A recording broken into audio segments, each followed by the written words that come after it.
Hello everybody, this is Vinton, aka BitB, and welcome out to another BitB stream. Thanks for coming out. It is Sunday, and we're diving back into Phoenix Wright. Alright, now I'm going to give a little bit of a warning just to start off here. I'm still having the internet troubles as of late. Yeah, again, we're fairly certain it has something to do with the modem. So in the event, anybody who's watching it live, in the event the picture goes out and I'm gone for about a minute or two, I apologize. There's not a whole lot that I can do about that.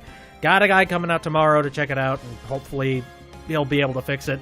Or just throw us a new modem, maybe. I don't know. We're renting from them, so it shouldn't be that hard. But yeah, just an FYI. If the internet does cut out, I apologize. But the recorded stream will be available on YouTube and VidMe as soon as as soon as this is all over. So don't worry too much if you miss anything in particular. But that being said, let's go ahead and dive right on into the action. There we go. Anyways, we are going to start a new chapter of the game. Now, we started that with Turnabout Memories, which, by the way, it doesn't look all that weird to you guys, probably, like the upper screen and then the bottom screen. But for me, like, you know how, like, the 3DS and, like, the DS line, they have that little separation between the two screens? Well, yeah, there is nothing like that for the projection I'm getting. So it sort of looks like, it kind of looks like Mia, basically the entire bottom of her torso is gone, and all it is just legs. Legs jutting out directly from her. But anyway, no, that's enough. We were going to move on to the next one. The Stolen Turnabout. I have absolutely no idea what that means. I'm kind of, like, I'm excited to see, like, who is going to come back, who isn't going to be in the picture, like, who is going to be new. That's another thing, too. So, I'm excited. Let's see. The time is 1:00 a.m. Beep, beep, beep. Are we racing? What? That's what that sounded like. Detective, we made it! Whoa, what a relief. Glad the jewel is still safe. Whoa, Gumshoe, hi. Oh, you said it, pal. Must have been all rocks up. What the fuck? Would you mind opening the safe just to double check? Right there. Neat. I didn't get a single lick of that. It's not going to be here, right? I mean, I assume the whole stolen thing is a key. You know, a clue. Oh, shit. We've been had! Mask, demask, salutations. Out front, guards! Search out the... Turn on the searchlights! Ah ha ha ha ha ha. Better luck next time, gentlemen. Oh boy, so we have a master thief on our hands, eh? Well, it's going to end in murder. We know this. Excuse me, but I'm afraid I must be leaving now. To the moon! We shall meet again when the next moon is full. Masks, demasks, what the hell? I'm so confused. What is happening here? Is this going to be a murder, or is it just straight up stolen stuff? Because that's different. We're not dealing with blood on our hands. Hey, Nick! Get a load of this! Hey, are you listening to me? You can clean the toilet later. This is important. But I just had bean burritos, and I'm completely destroyed. What are you freaking out about now? Today will be the last time you talk to me that way. Huh? We're about to hit the big time. Big time? And what do you mean by we? You don't mean you and me are... Don't be silly. I'm talking about me and Pearly, of course. Hi, Pearl. How's it going?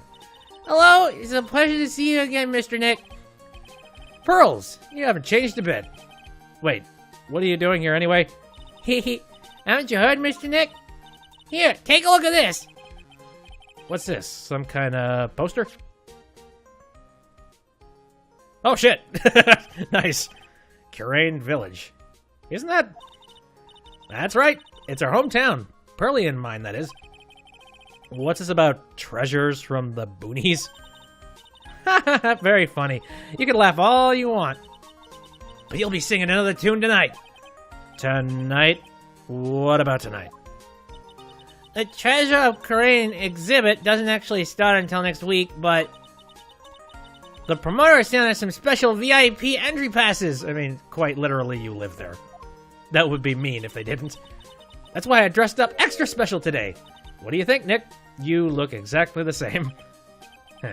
Same Maya, different day. This young lady here is Maya Fey, the younger sister of Mia Fey, my friend and mentor. I first met her 2 years ago. I was working on the case surrounding Mia's death, and ever since then, I've been the one who's been keeping this law office afloat from behind the scenes. Actually, that's just a cover for her true identity. In reality, she's a spirit medium, and a bit of a shady character. Hey, who you calling shady? And this little girl is Pearl Fey, but I usually call her Pearls. She's Maya's cousin, and a spirit medium in training herself. I know I'm a bit young, but I want to help in any way I can, Mr. Nick.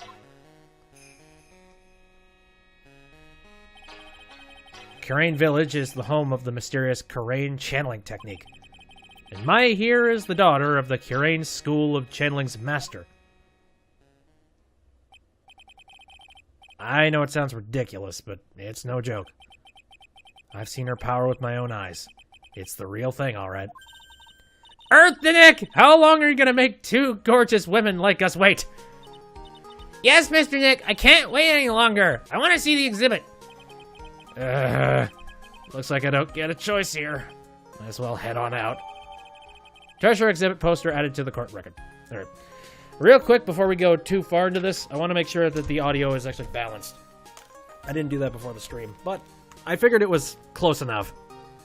Oh, yeah, it's pretty good. Yeah. I think so, anyway. Okay. So far, we haven't had any cutouts, as far as I can tell. That's good. Forward! March. October 11th, 7:18 p.m., Lordly Taylor, Main Exhibit Hall. Lordly Taylor, the city's fanciest and most expensive department store. Treasure exhibit, huh? I have to admit, I'm pretty impressed. Ooh, this place is fancy. So this place is just showing off a whole bunch of just stuff from the village? Wow, this is awesome! Yeah, you can make even the cheapest junk look great. It all depends on how you display it. Oh, they even have the dusty old hanging scroll that was in the Fig Manor storeroom. Oh yeah, I remember scribbling on it when I was a little girl. On a family heirloom? Say, Nick, the person in charge of this exhibit is waiting for us in the basement warehouse. Yeah, all right. I guess we should go and say hello. Yes. Well, first off, let's take a look around. Hey, let's look at all the fancy shit. See this? A piece of cloth with a ton of finely written characters jammed onto it. Probably esoteric knowledge only mediums would know. Let's see. Here's the title in English. 108 Ways to Save... Oh, yeah. I remember this. Pretty sure the number has gone up since the last time I saw it. Well, we're always looking for new ways, you know? Being a medium sounds like a rough way of life. It might be. What's this pillow thingy? What's with this big cushion? It's just lying around with nothing on it. Well, it must be for the greatest treasure of all. Greatest treasure? Is there something like that? Huh? Why, of course there is. Right, Pearly? Oh, yeah, of course. Yeah, I'll bet it would really take your breath away. Right. Let's look at this. I think I remember this old folding screen here. I'm pretty sure it was an important piece of evidence. Yep. In that murder case that happened in Karain Village. This folding screen is the greatest of all the spirit channeling secrets. The Sixth Leap Karain Sacred Writings folding screen. If it's so secret, why is it the most prominent thing in the exhibit? Fuck it. What is this thing? Pottery of some kind? There's just a bunch of old urns. Are these really treasures, too? Of course they are! This is a treasure exhibit, isn't it? Well, yeah, I guess so. So, all it takes to be a treasure is age? No wonder nobody likes museums. Okay. And there's a tiny little, yeah, this is a model of Kurain Village, I can tell. Oh, Mystic Maya, look! I can't believe it! Oh, it's so cute! It's a little diorama of Kurain Village! Yeah, look at that. But somehow it seems to reek of dreariness. Oh, Mystic Maya! It's your house! It even says Fame Manor on it! Yikes, you're right! I kind of want to add the famous in front of it. Don't do it, Maya. They might get mad. Yes, they will. What else is in here? Very fancy-looking establishment. I think that's everything. Okay. Time to move to the dark and dreary basement. And, of course, like usual, there's a damn fruit fly flying around here. Why? Where do you bastards come from? I don't... We keep everything clean, and yet somehow there you are. Anyway. I'm hearing a whole lot of, like, ambulances and, like, cop stuff passing by the window here. What the hell? Alright, anyway. October 11th, Lordly Taylor Basement Warehouse. Yep. This is a basement warehouse, alright. This place is scary! I feel like a monster could jump out at any time. Don't be scared, Pearly. I'll protect you. Oh, Mr. Wright. Who's this? Eek! A monster! You're right! Nah, a monster? Whoa! Andrews, how you doing? Good evening. It's good to see you again. You... I know you. Nice to see you again, too, little miss. Hello. Is she a friend of yours, Nick? And how do you know her, Pearly? Nice to meet you. I'm Adrian Andrews. I'm in charge of the promotion and planning for this treasure exhibit. I'm also responsible for the security arrangements. Oh, nice to meet you. Wow, I thought maybe I would meet Adrian Andrews again someday, but I didn't know it would be this soon after the last case. Adrian sure has changed since we last met. So, this is the warehouse. The really valuable exhibit items are still stored away in here. Neato. Let's, Can I examine some stuff real quick before I have some chats? Yeah, some stuff. Fire extinguisher. A completely boring old fire extinguisher. For a second there, I thought that said her. No, it's burr. Looks like part of a big signboard. All I can read on it is the burr. Aha! I've got it! Maybe it's supposed to say hamburger. Why would anyone write hamburger that big? Like, maybe for the World Hamburger Festival or something. I kinda doubt it. Ah, I've got it! Maybe it says spaghetti. Why? I don't see a get anywhere there. Why are you talking about food? Oh, wait, that's normal for you. Anyway, it says burr. There's no way it could be spaghetti. Well, maybe it was a typo. It might have said Spaghetti Festival. What do you think? No, that's a very large typo. Although I was just talking the other day about the guys in Britain that accidentally spelled bup on the road at like a bus stop. That was kind of funny. Okay to me. Besides, spaghetti is the only thing more tangled than your reasoning. There's a computer here. This computer. It looks like it's hooked up to the security camera above. And that means what? The camera is set up to take a photo of anyone that goes in or out of the storeroom. Then the date from the camera gets uploaded to this computer here. That's what. I see. That's some pretty high-tech stuff. Yep. And I'm sure that will be a very important thing in the case. It's a security camera. It's trained on the warehouse door. It's set up to take a picture of anyone that enters or exits the door. An ounce of prevention is worth a pound for cure, they say. Mayor. Okay, so there's that. There's a ladder back here. Look, a ladder. That's a step ladder. So, what's the difference? You need to stop judging things based on narrow-minded cultural assumptions, Nick. Right, sorry. Why do I feel like we've had this exact same conversation before somewhere? I think we have. There's something very familiar about that. What the heck is this? Mr. Nick, what's this big door over here? It looks like it's the door to the actual storeroom. I can see lots of big boxes and stuff back here. Really? Let's go in. I want to take a look. Oh, I'm sorry. Unauthorized personnel aren't allowed in there. Did you hear that, Nick? We're unauthorized personnel. Why are you telling me that? Good question. Whoa! Hello. Mystic Maya, take a look next to the door. That's Mystic Amy, right?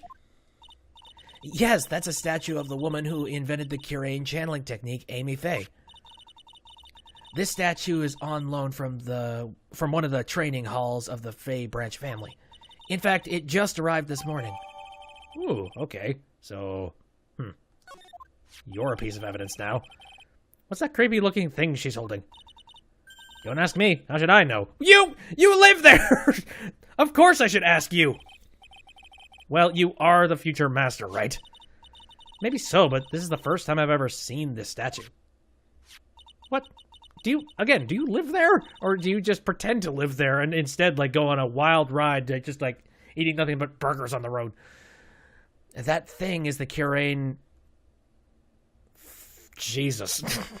The Curane Shichishito.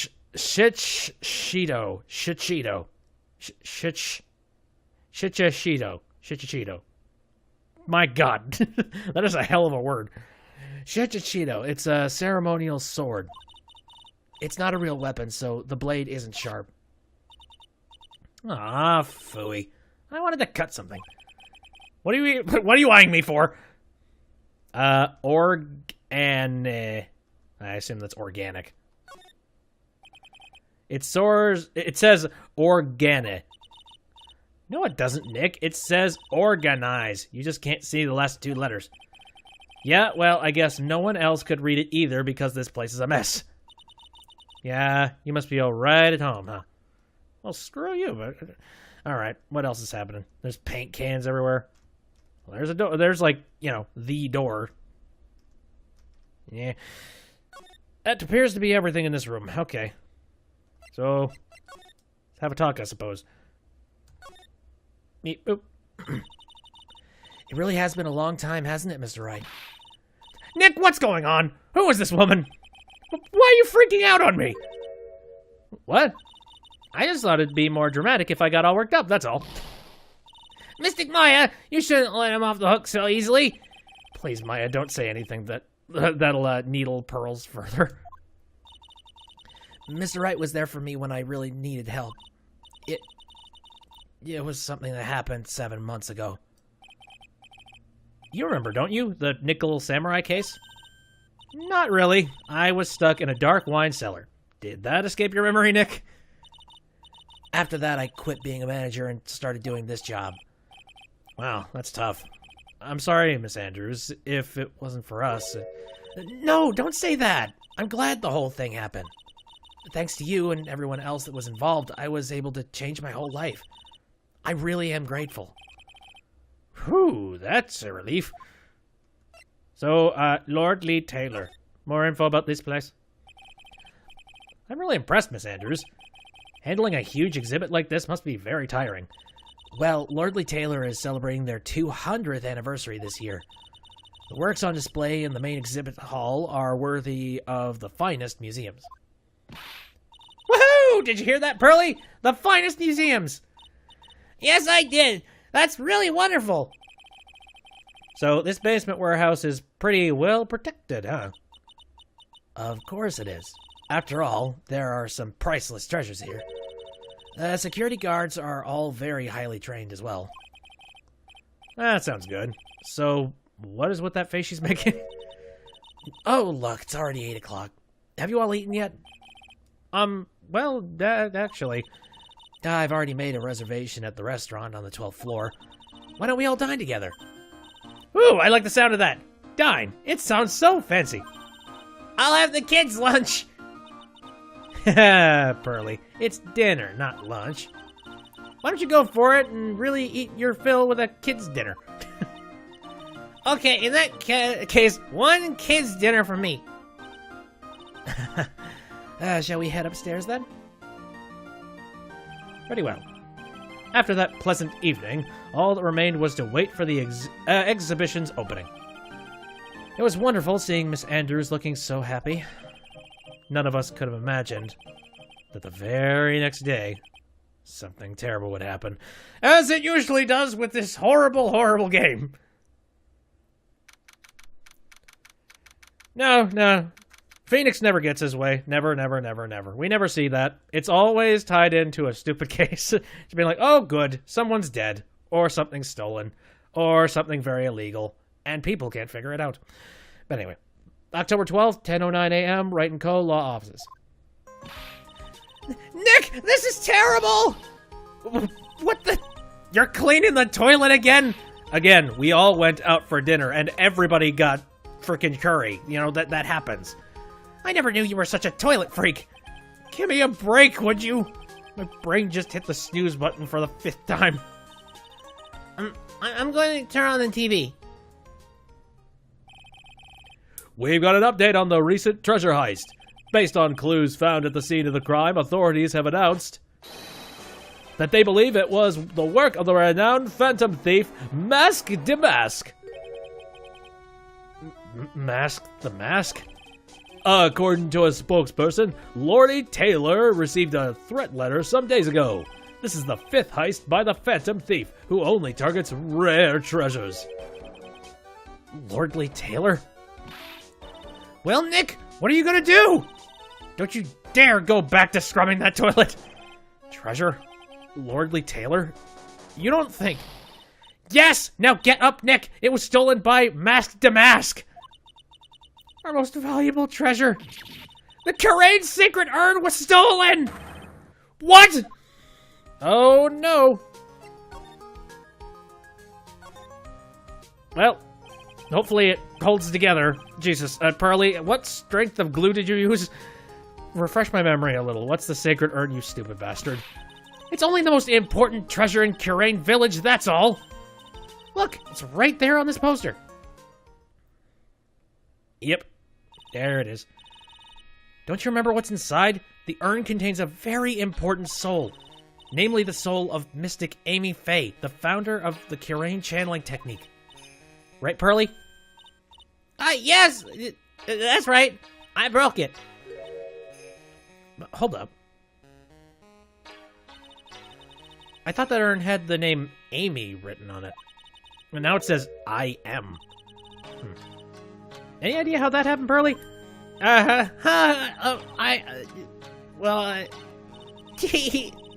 are some things best left unsolved, wouldn't you say, Mr. Nick?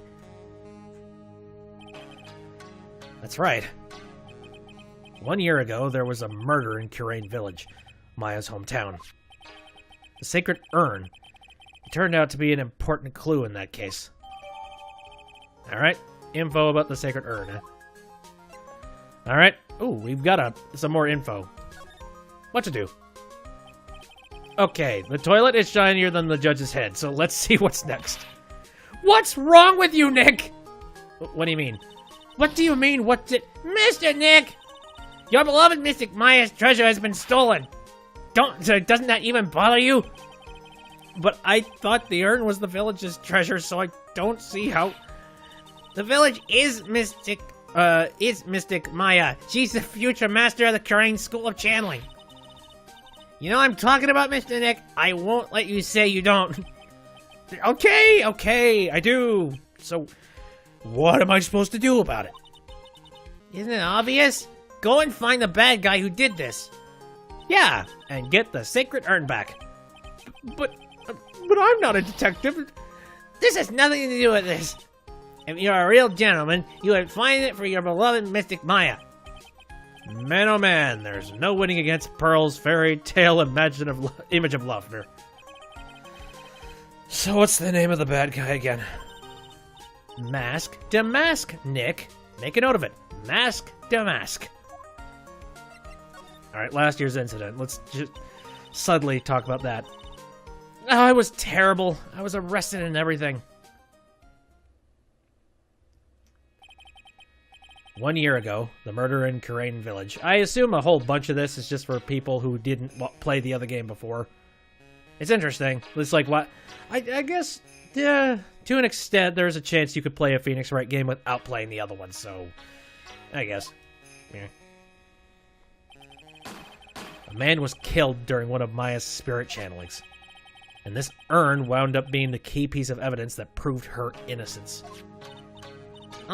Mr. Nick, would you mind not telling Mystic Maya about that? You promised, remember? You said you wouldn't tell anyone I broke the urn. Oh, yeah, that's right. Now I remember. This urn used to say Amy on it. Whoopsies. Until Pearls accidentally broke it into a million pieces. She tried to secretly fix it. Let's just say it didn't work out so well. Sorry, I'm not good at arts and crafts spelling either. Anyway, this is how her gluing project turned out. She put the pieces together wrong, and now instead of Amy, it says I am. I can't believe no one's noticed this until now. A whole year later. I can't believe it myself. Yeah, people are pretty bird-brained in this town. Well, shit, I guess it's time to move on and try and... Yeah, main exhibit hall, see what the hell happened. October 12th, Lordly Taylor, main exhibit hall. Right, let's see if we can find some clues that might lead us to the bad guy. Right. I mean, there doesn't seem to be anything different in here. But it doesn't look like anything's been disturbed. Exactly. Yeah, it looks pretty much the same as it did last night. Bad guy, huh? Hey, you can't poke around here, pal. Oh, you can't poke around here, pal. Wait a minute. That voice. Oh, no, not him again. Yep. It's you, and I'm the one who should be saying not again.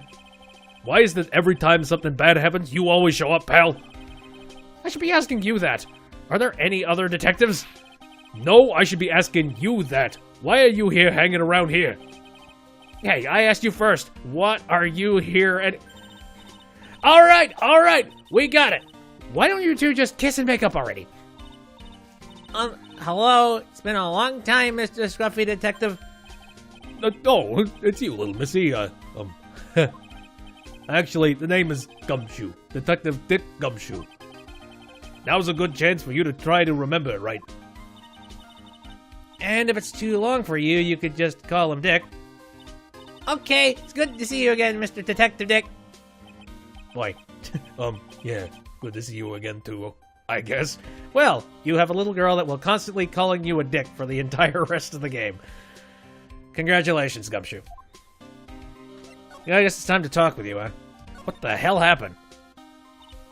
Mr. Detective Dick, can you tell us about what happened? Don't, you're trying to remember my name. Atta girl, it's Gumshoe, okay? Anyway, the thief stole something called the Sacred Urn. I know about that. Oh, well, the criminal's name is Mask Damask. I know about that, too. Detective, can't you tell us something other than that? Well, I guess I sorta kinda owe you guys, in a way. Crime occurred last night at around 1:30 in the morning. How exactly do you know that? We got an emergency phone call from a guard at the scene of the crime, pal. He said the urn was just stolen. The scene of the crime? You mean here, right? Wrong. That urn was being kept under careful guard in the basement warehouse. Basement warehouse, huh? So who was guarding the basement warehouse?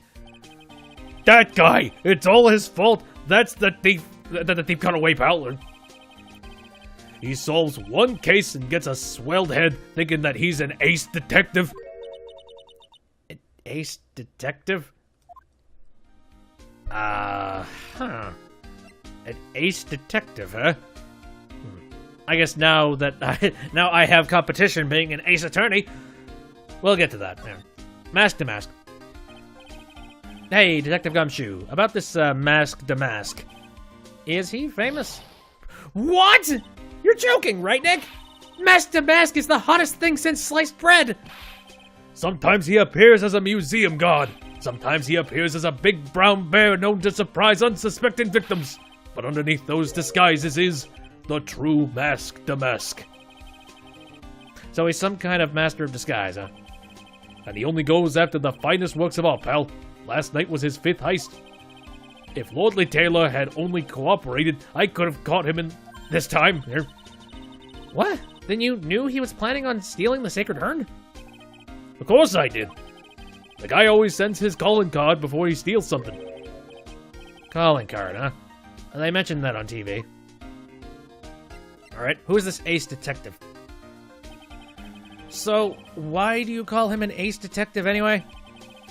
That's what he calls himself, pal. I didn't make it up. So, what's he like? Well, like I told you, Mask the Mask has made 5 heists so far. On the 4th heist, Mr. Ace Detective managed to get the stolen treasure back. Wow, that is impressive. All by himself? Yeah, I gotta admit it, pal. Maybe he really is as good as he says. Every time the thief sends one of his calling cards, we send out men on a stakeout. But none of us have ever gotten so much as a glimpse of the guy. But Mr. Ace Detective was able to retrieve the stolen treasure from the thief? Anyway, he's at the scene of the crime right now, looking for clues. So he's down in the basement warehouse, huh? It'll be interesting to meet that dude. What more about this calling card, huh? So, what's this calling card? Here it is. But don't show it to anyone. It's top secret, okay, pal? What's this mark on the front? That's Mask the Mask's signature emblem, pal. You could say it's his mark. All his calling cards have got it on them. They didn't mention that on the news flash. We're withholding that detail from the public for operational reasons. Yeah.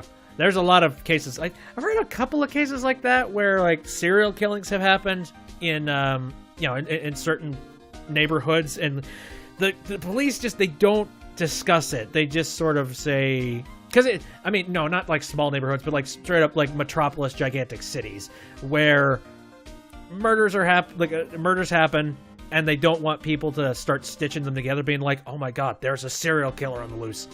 Because for the second you tell people that there is a serial killer, that's when everybody shuts their doors and screams and hides themselves in terror. Also copycatting. That's another awful thing. But anyway, yes, the only way we can tell if a calling card is real or not is by this emblem. Yes. That makes sense. When you get famous, there are always imitators.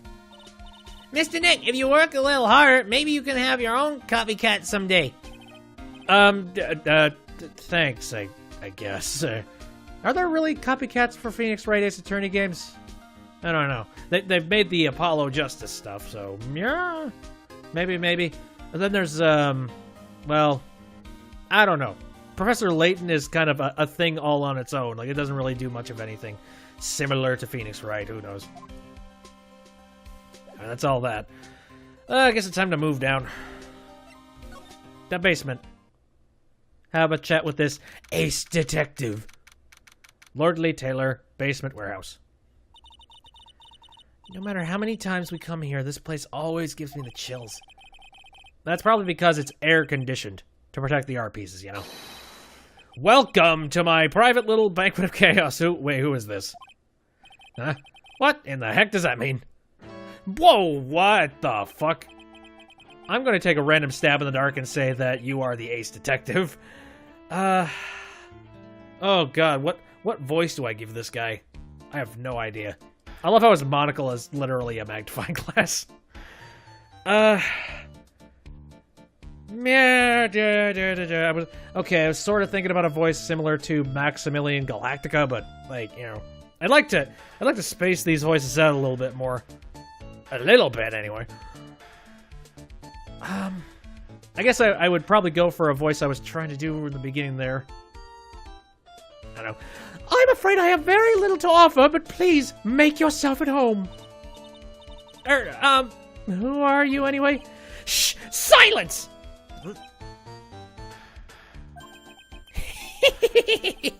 Now I see. It's all becoming clear. What do you see? Zvari! The truth has once again been elegantly revealed to me. A lawyer and a spirit medium, neither very advanced at their trade. Am I wrong? I think I'm very advanced, you shithead. Yikes! That's scary. How'd you know that?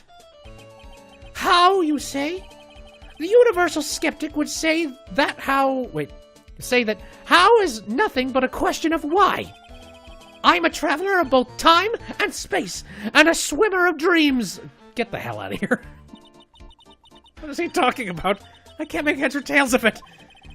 Without further ado, let me fulfill what should be the first duty of any gentleman, and introduce myself. The name is Atme. Look at me. Fucking shit. Well, I don't get a whole lot of these names where I'm instantly just, oh hey, there's the pun. Ace Detective. Oh, yeah. Hi. Don't let him intimidate you, Nick. Stand up and show him what you're made of. The name's Wright. Phoenix Wright. Ace Attorney. I'm Mayafay. Ace Spirit Medium. You can't just add Ace to the front of everything and make it so. And I'm, Pearl Faye. I'm Mystic Maya's cousin and, Spirit Medium, Ace Apprentice. Excellent! Well then, shall we begin our little game? Game? Why does the phrase, one short of a baker's dozen, come to mind with this guy? Oh boy. Chats. Actually, wait. Before I have a chat with you, I noticed that there's some differences to the crime scene. Yeah, things are kicked over. What is this? Tisk, Sir Lawyer, please refrain from such crude behavior. Huh? What do you mean? This criminal is an artist. The crime scene is the canvas upon which he paints. Only I, Ace Detective Atme, have an eye which is educated enough to read the signs. Could you translate that for me, Nick? I think he pretty much said, don't touch anything, amateurs. If there's something you wish to know about, you have but to ask Atme. I know everything there is to know about my rival, Mask to Mask. What do I do now? You are so goddamn guilty. Does he have any top secret information? Stuff that only a real crime buff would know? I'll think about what to ask while I listen to what Mr. Ace Detective has to say. Okay, fine. Let's have a chat, you asshole. So are you really as famous as you say? Of course! For a lawyer, you have a rather shocking lack of knowledge about the world. I had no idea anyone was left in this city that had not heard of me. Look at me. I am Master Mask's arch enemy, the Ace Detective. Look at me. At this moment, there are two mighty figures which loom large over the grand city. One embodies the nefarious forces of darkness, the other the angelic cherubs of light. Boy, now I'm really lost. What is he saying, Nick? I have been personally on the heels of this villain since his first crime. After learning this criminal's patterns, I thwarted his very latest loathsome larceny. I even returned the target of his tyranny, the portrait of Megina, to the crime scene. And I did it all by myself. I took it back from mask to mask, with my brawny mind and my brilliant muscles. Yeah, they mentioned that on the news in the Great People Around Town segment. They said that the museum gave you an incredible jewel as a reward. Well, compared to the treasure that I retrieved for them, it's not much. So, in the end, the only thing that makes you great is your own self-praise. What gave you that idea? Mask to mask. Oh, tell us what you know about Mask to Mask, and keep it simple, please. Like about how I have devoted my life to thwarting his dastardly deeds. Last night, here in the bowels of this store, we were locked in a most glorious battle. I see. No, hang on a second. You were here last night? Here in Lordly Taylor? Naturally! Whenever Damask goes, you will find Atme laying his elegant traps. Elegant traps? More like Damask out elegance you and more like Damask out eleganced you and made a beautiful getaway. But this time, I allowed him to escape with the illusion of victory. I wonder if I should ask him about what happened last night in more detail. Sure. If I can't look at the evidence, explain it to me. Can you tell us exactly what happened here last night? But of course, after all, I always say there should be no secrets between aces. Flattery will get you nowhere, Pinocchio. I first received the request for my services 20 days ago, and it was 10 days ago that was received Mask to Mask's calling card. Huh? You were hired before the calling card even arrived? Yes! You see, the person who hired me is quite righteous and thorough. That's Adrian Andrews for you. A mere 10 days after hiring me, her worst premonitions were realized. A calling card arrived, right? Yes! So, ace detective that I am, I set a trap for the thief right in the warehouse. And waited for him. Alone. Alone? But why? Why didn't you go to the police for help? Ridiculous! Why would I seek help from such a singularly useless group of nincompoops? You've got a lot of nerve. After all, it was you that let Damask get away. I always operate alone and concealed, out of the sight of others. Cornsealed? Cornsealed. Oh. Precisely. Even the guards on duty here were unaware of my presence. That's shifty. To fool your enemies, first you must fool your friends. It's my own original proverb. Anyway, back to what happened last night. As I was saying, I hid there in the warehouse and waited for the thief to arrive. But I swear to you, not a solitary soul came through that entrance. Nevertheless, the sacred urn disappeared. But that's impossible! How could it just disappear? How, you ask? Don't be ridiculous, Sir Lawyer. If I knew the answer to that question, I wouldn't be here. For someone who seriously messed up his own stakeout, he's rather full of himself. So you're saying that even though on one came through those doors last... What the fuck? Oh, wow. I think this is a typo. You're saying that even though no one came through those doors last night, our precious urn still somehow vanished from under your nose? That's just not possible. Again, I would like to check the scene, please. Alright, well, let's try and scope things out based on what I see here.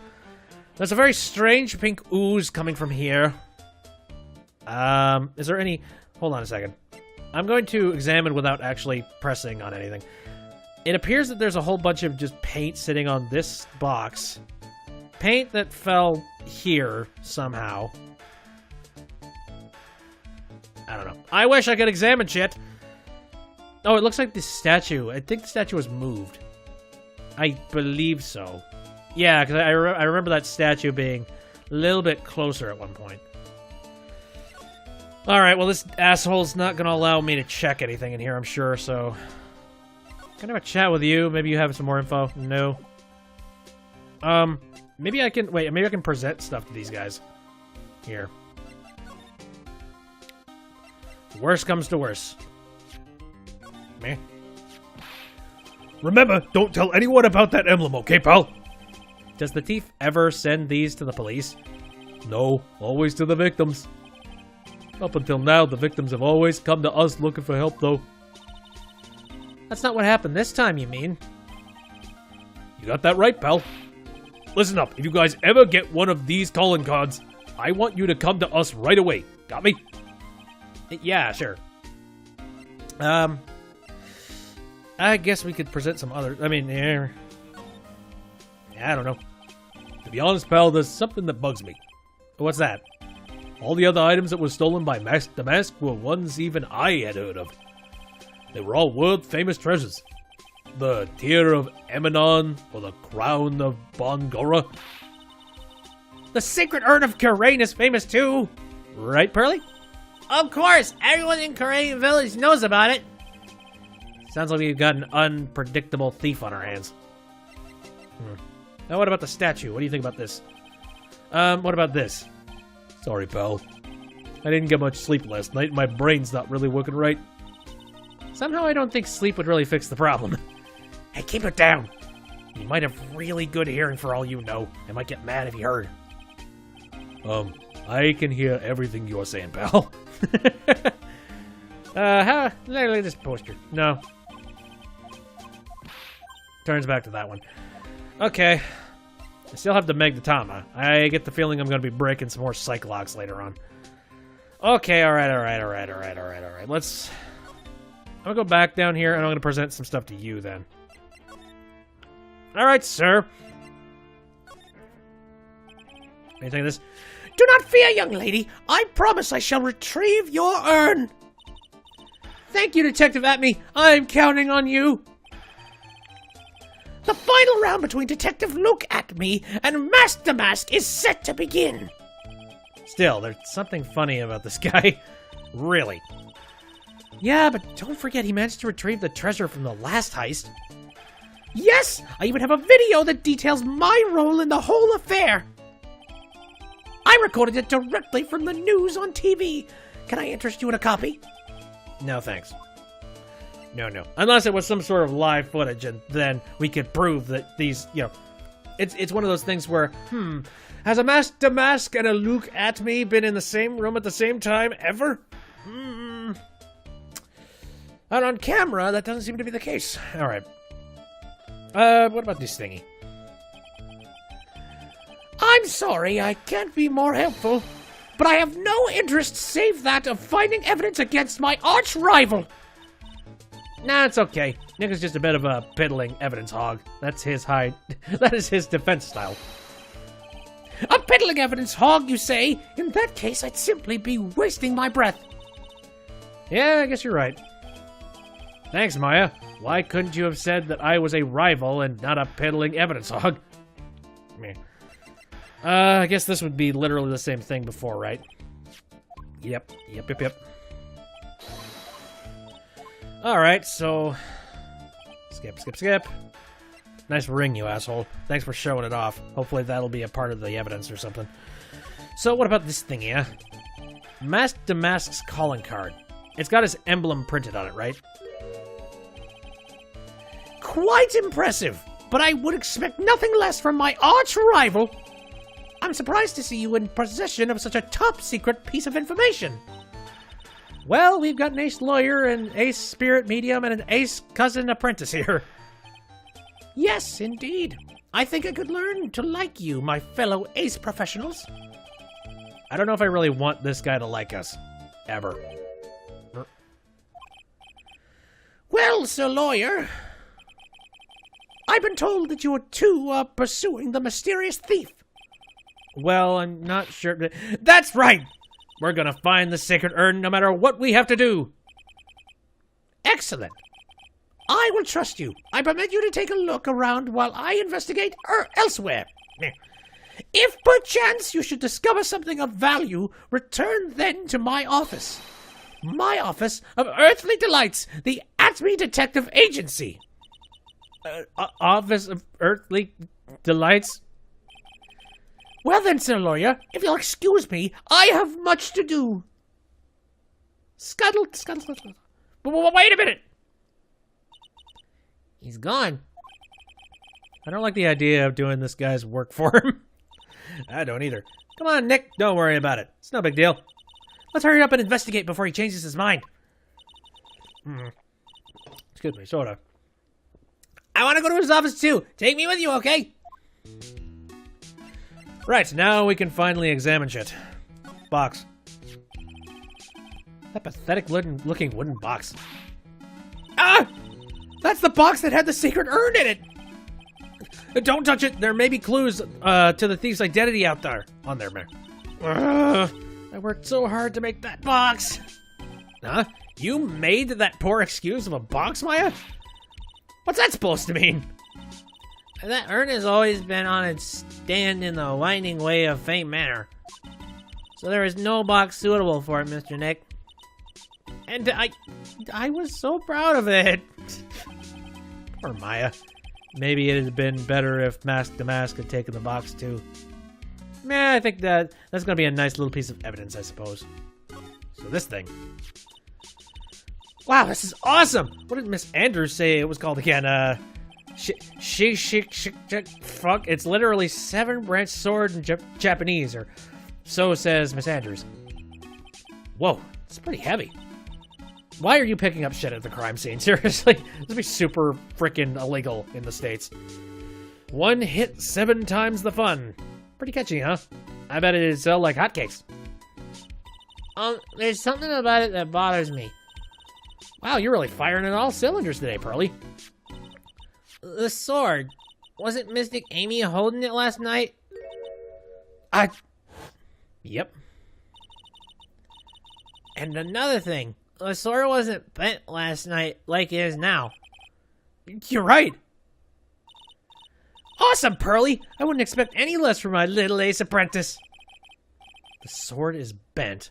So that must mean last night someone used it somehow. Aha! I just thought of something. Maybe Detective Atme smashed Mask to Mask with it.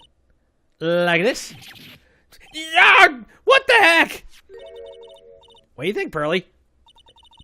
I think it's even more bent than it was before.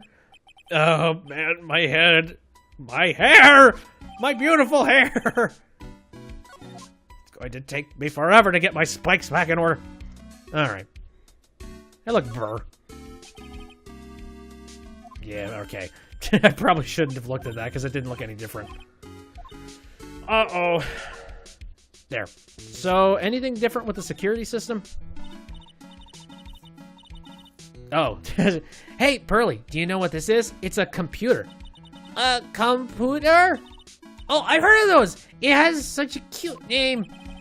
It looks like this computer is for storing the data from the security camera. When someone comes in or out of the warehouse, the camera takes a photo of them. You know, maybe, why do we have the monitor faced that direction? I feel like it should be facing the inside that little room. Maybe. I was just saying. It's probably the trap that the detective set up. Let's see if we can find last night's data on the thing. We might even find a photo of Mask to Mask. Let's see here. Man, I really stink at working these things. What's wrong, Mr. Nick? You're sweating an awful lot. I don't know how to pull up the photos. I had no idea you were so pathetic with high-tech stuff, Nick. Yeah, well, I managed to print out the camera data anyway. I guess you have to learn to crawl before you can walk, right, Nick? Yeah, sure. Anyway, it looks like the camera only went off once last night. Right. Yeah, somebody will pull the pictures out of it eventually. Nothing else here, I don't think. None of that stuff looks different. But now, well, let's take a look at this. I'm pretty sure it moved. The statue of Mystic Amy is so cool! I want a gold statue of myself! We can put it in the office! Hey, it's Wright and Co. How about a gold statue of me? Mr. Nick, I'm sorry, but I noticed something strange. Huh? What is it, Pearls? The statue of Mystic Amy. Was this where it was last night? No, it was not. Nope. I'm pretty sure it was closer to the door. Yeah, I think you're right. Great job, Pearly! I wouldn't expect anything less from my ace cousin. So, the statue was moved on the night of the crime. Yeah. Pearls is actually doing very well today for finding the evidence. It's a bunch of... Oh, wait a minute. No, nothing. Weird pink paint of some kind. Look what you did, Nick. You spilled paint over here. I didn't do that. Well, it wasn't here last night. I would have noticed a color this outrageous. But this paint is already dried up. Well then, you should have cleaned it up before it dried, Nick. Paint doesn't dry that fast. Besides, I told you it wasn't me. It looks like it's been several days since it was spilled. Hey, look at that. Wait a minute. Several days? That doesn't make any sense. So, wait, was the statue covering up the paint at the time? That's interesting. Okay, alright. That'll probably come into play later. So the paint was spilled then. The box that held the urn had the paint on it, and it probably was spilled at the exact same time, indicating, you know, the shape of that outline on the on this paint blotch there. So this, I'm pretty sure that this thing was stolen quite a long time ago, and it took like 3 days before people were finally like, oh, what the fuck? Anyway. Hey, look at this. What is it? There's some kind of shape left in the bottom left of this stain. Huh? You're right. I wonder what it could be. Yeah, again, that my theory. Funny enough, like ever since playing the other Phoenix Wright episodes, like I pretty much can picture exactly how Court's gonna be when I go in there. Not exactly in the same order, but I think I have an idea of what the heck happened and transpired here. As opposed to the later levels in Phoenix Wright games, where it's just like, who the hell knows? Yeah, it's only the first real mission anyway, so I think that's everything. So, guess we can move on to... Oh, hello. Hey, Nick, your cell phone's ringing. Burp. Hello, Phoenix Wright here. Oh, it's me, Gumshoe. Gumshoe? What is it? What's so funny? I'll tell you what's funny, pal. I finally beat him. I beat Mr. Ace Detective. Finally, this underdog is the alpha dog today. That stuck-up detective's met his match. Yup, I finally caught him. Lock, stock, and barrel. There's no escape for him. You caught him?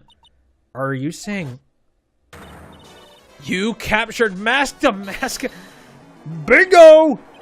Well, actually, he surrendered, but I still got him. Mask to Mask surrendered? That's great! So, when can we come and pick up the secret urn? Well, yeah, you see, I was gonna tell you. What? Something wrong? Do you think you can swing by the detention center sometime? The detention center. He wants to talk to you. Mask to Mask, that is.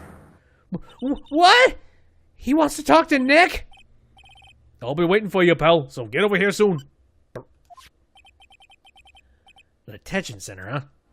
Is it really Mask to Mask? Is it? I feel like it ain't. Okay, alright. So, where can I go here? I can go to the detective agency and see what the hell you're thinking about. Jokes. Oh yeah, that's not egotistical at all. Having a giant picture of your portrait. This is a detective agency? Looks more like the set of some B-grade horror movie. Hello? Is anyone here? And it looks like nobody's home. What a waste of time. Hey, I know. Let's take that framed picture back with us as a memento.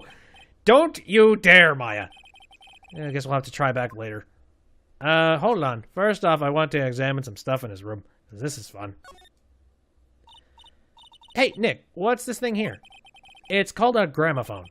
In the old days, people used them to listen to music. You can't be serious. I think it's probably for purifying the air or something. I'll bet you 50 cents. Come on, what do you say? Forget it. You never pay up with when you lose. Meh. Got a fireplace here. Whoa, it's a huge hearth. That's a fireplace. So, what's the difference? You need to stop judging things based on narrow-minded cultural assumptions, Nick. Right? Sorry. Damn it. Take a look at this again. What a creepy painting. It's like he's looking right at me. Maybe we should put up a big portrait of you in the office, Nick. I can even paint it for you. Maybe you can pose while cleaning the toilet. I think I'd prefer something a bit more dignified. So that's that. Shelf with a whole bunch of random nonsense on it. That's one impressive bookshelf filled with some very impressive books. My Life as an Ace Detective, Unabridged Edition, by Luke Atme, Ace Detective. Hey, he's even got one of those ships in a bottle thingies. Ah, would you look at that? There's a little Luke at me doll at the helm. How cute! There's a microscope here, too. I wonder if he was researching something. Glass slides have different names on them. This one says, "At me virus." This guy's just dying to make a name for himself, huh? It's getting kind of irritating, actually. It's so much of him. Him. So, at me virus. I really hope that this doesn't get to a point where we have to worry about him potentially poisoning someone. This desk is literally covered with all sorts of chemistry equipment. Oh, I just love chemistry! Say, Nick, I bet you didn't know this, but water is made up of carbon and hydrogen. No, not carbon, oxygen, and hydrogen. Oh? Well, there are always alternative theories, I guess. If by alternative theories you mean the ones you make up inside that head of yours. Okay, so that's that. I think that's everything. Meh. There's a table sitting here. Yeah, I think that's it. Okay, I'll be back, I suppose. Time to go to the detention hall.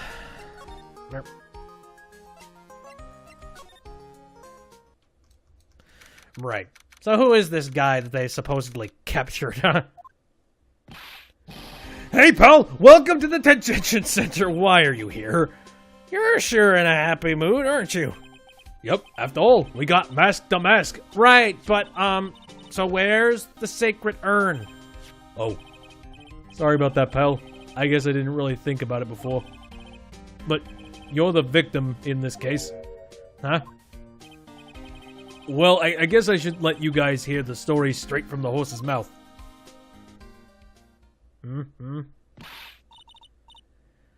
You know, he's right, Nick. He is. If you think about it real hard, we are the victims. Well, I guess so. In a way. I'm so used to thinking of the victim as a dead person because we're always on murder cases. Excuse me. But anyway, I have to get the sacred urn back. Please don't just ignore me! Ooh, what the heck are you? Meh. Who are you? I'm mask to mask, okay? Hey, Nick. Doesn't he look kind of, well, gangly? I'm Ron Delight, the famous mask to mask. I don't think this guy could punch his way out of a wet paper bag. That's interesting. I don't think you are mask to mask. Why are you saying that? Let's have a chat. It looks like the internet has had a little bit of a hiccup. I don't know if that affected stream quality or anything like that. I've noticed that when the hiccups happen, it tends to ripple out and a whole bunch of other ones start, so cross your fingers that doesn't happen. Mask to mask, huh? So you're the mask to mask guy? Yes, you bet! No, that's wrong. You see, it's complicated. It's sort of yes and sort of no, if you know what I mean. What's wrong? Well, when I say wrong, what I really mean to say is that it's not right per se. You see, it's not spelled mask to mask. It's actually mask to mask. What's with this guy? Well, he's a timid little weakling. We know that much. Don't do that. Don't look at me like that. I don't need your pity. And a major crybaby, too. So, why did you give yourself up?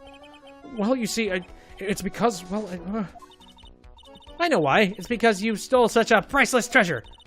And now you're overwhelmed with guilt. Am I right? Priceless treasure. That broken old urn. I had a little favor to ask. Yes? What is it? Could you go and talk to Desi? Desi? Ooh, wait. Let's talk about the sacred urn now. Look, we really want our urn back, so where is it? I'm sorry, I'll give it back. I really will. Or maybe not. No, I can't. I can't make promises I can't keep.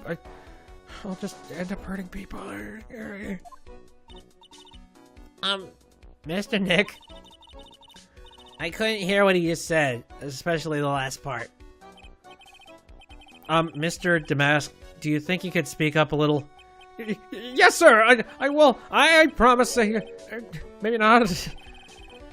You see, I'm already speaking in my normal voice, so I really can't do that. Mr. Damask, about the urn. Oh, yes, the urn. Right away. Actually, no. I wouldn't mind telling you, but I actually am afraid you wouldn't. Enough already. Just tell it to us straight.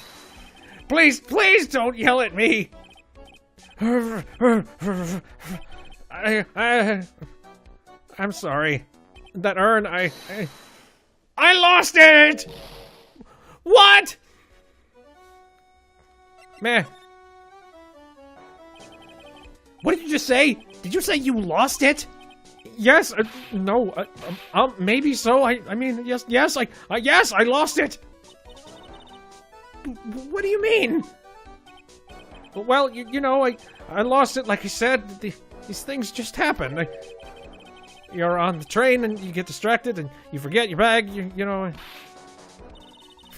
What? You forgot our secret urn on a train? Wait a minute, you went on the train dressed like that? No, I was just speaking hypothetically, that's all. Anyway, I'm sorry, I just lost it somewhere. I don't know where. This guy's story is more surreal than a Dolly painting. Are you really sure this creep is Mask Damask? Maya, don't call him a creep. Although I do have to admit I understand your doubts about this guy. Who the hell's Desi? So, who is this Desi person? Please don't talk about my wife like that! I guess she must be his wife. I'm sorry. The truth is, it was my wife that told me to have you all come here. Do you think you could go and visit her at my hideout? A hideout? Mr. Nick, what does he mean by hideout? Oh, sorry. Naturally, I meant to say my secret base. Secret base? What my apartment actually? The Palazzo, Pepe, third floor. Let's go have a look, Nick, to Damask's hideout. I'm so not feeling any of this. I don't know. Something tells me she just likes the sound of the word hideout. What the hell is even happening here? I don't even know. All right. So where the hell's the hideout? Okay, apparently here. We're off. What the hell is happening? What the fuck? All right. Well, now I'm a little bit more convinced that he is somehow the masked. Okay. Wow. Check this place out. No doubt about it. This is Mask Damask's hideout, all right. Who is it? Is that you, Ronnie? Oh, hey. Huh? Who are you people? Are you Desi Delight? That's right. I'm Desiree. I wish I could do a French accent, because I would do a French accent for this. I kind of can't. I could do sort of a mix between German and everything else. That's about it. Oh, you must be the lawyer and the victim. Yeah, that's us. Your husband told us to stop by and speak with you. I'm IFA, and this is Phoenix Wright, attorney at law. Nicky boy and Maya, huh? I can tell you just how grateful I am that you decided to help my Ronnie. Well, you're welcome. Did you really call me Nicky boy?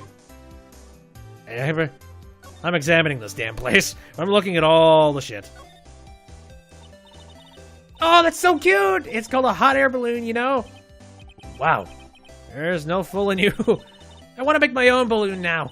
I'll even let you ride it in, Nick. That emblem on the balloon is supposed to be top secret. That's proof enough that Ron Delight really is Mask Damask. I better not tell Maya. She gets kind of scary when it comes to celebrities. Okay, anything else just sitting? Apparently there's a table with stuff on it. This thing looks vaguely familiar. Oh, I know, it's a fishbowl! Oh, upside down one anyway. I think it's a helmet.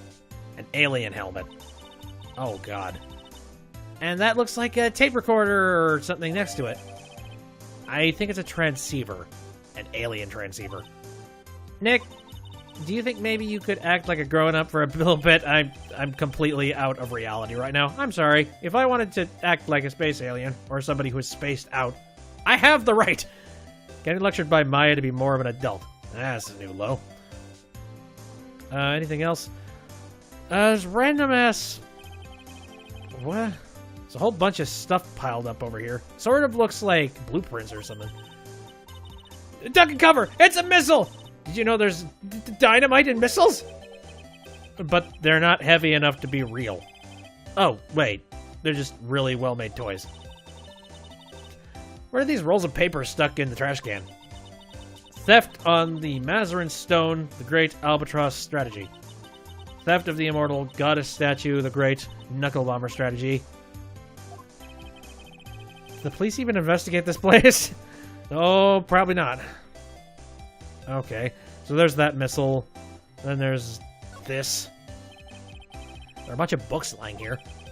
They're all romantic-sounding novels about famous heists and fantastic thieves. Wow, look at all the bookmarks and notes stuck into them. Let's see here. Note, must remember this thief's way of laughing. Very useful. Note, a calling card is an important part of any good thief's modus operandi. Wow. Ron really studied his stuff. Woof! What the heck is this thing? Nick, it's a torpedo! Sure. It's hard to believe, but it sure looks real. Where can you have picked up something like this? Please don't say that torpedoes are things people just leave lying around. I've heard some stories about grenades being found from, like, old wars back in... You know, back on fields. I think there was one news story where I heard somebody just, like, found a grenade out in Britain, just from World War II. It's like, so, yeah, there's a chance you could find artillery places. Which is terrifying. There's a whole bunch of just guns and shit on the wall, and then there's you. It's Master Mask! There's a tape recorder hanging from his neck. Let me see that. Click. I'll be taking this crown now. Better luck next time, gentlemen. I don't get it. What's this supposed to be, Nick? Meh. We are so screwed. Okay, alright. Let's have a chat with you. Maybe you'll finally shed some light on this stuff. About your husband. Isn't he the cutest? Bit weak sometimes, though. A bit? By the way, did you know they mentioned Maya on TV? Huh? Really? They said you own the urn and that you're doing some shady training at a law office now. Remind me not to watch that channel's news program. After I saw that, I thought it might be a good idea to meet the lawyer they mentioned. I see. My Ronnie, he has a powerful imagination and gets deluded easily. He kept insisting he was going to surrender to the police. I didn't know what to do. It was me. I stole that urn, he kept saying, as if it was even possible. Huh? But are you saying he didn't? Of course he didn't. Why would my Ronnie ever do something like that? He seems pretty convinced that he did it himself, but alright. Well, you know, it's a priceless treasure, and he's... look behind us! Is it possible his own wife doesn't know his secret identity? I don't know. Me? I'm the kind of woman that needs excitement in her life. Oh, excitement, huh? Yes, I'm at my happiest when I'm racing along with my bike going at full throttle. Riding a motorcycle is like putting your life on the line. You know what I mean? Well, I think that depends on how you ride it. I'm the type that can't stand living in a boring, dreary old life with no action. No offense, but your husband, Ron, doesn't exactly look like the risk-taking type himself. Yeah, you're right about that. He's definitely not one for thrills and danger. But I do have to say that he makes up for it in other ways. Other ways, huge dong. Yes, money. Oh, okay, never mind. It's either dong or money. One of the two. Ronnie's incredibly rich and super generous. He bought me a bike that's so fast it would make your head spin. And shopping? I like to shop so much it makes Ron's head spin. The other day, it actually happened. His head actually starts to spin. Man, talk about a high-maintenance wife. So, where does Mr. Delight get all this money from? Ronnie's a security guard. They put their lives on the line, right? So they get paid tons of money in return. Tons of it. He's a security guard? I think it's my turn for my head to spin. So, night of the crime. Can you tell us about what happened last night? What time did that incident take place again? What time was it again, Maya? Well, according to Detective Gumshoe, it was around 1:30 in the morning. Oh, last night was horrible. I got pulled over. Pulled over? Yes, I always do my best flying at night. Flying? You're talking about your motorcycle, right? Yes, anyway, last night I got pulled over by a policeman. I can't believe he caught up to me. It was a great chase, let me tell you. You had a high-speed chase with the goddamn police?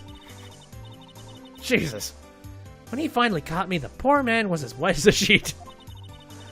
Oh god, Phoenix Wright has so many insane characters that are completely straight-faced. It was about 3 in the morning when I finally got home. Sounds like she's got an airtight alibi. Well, what about Mr. Delight?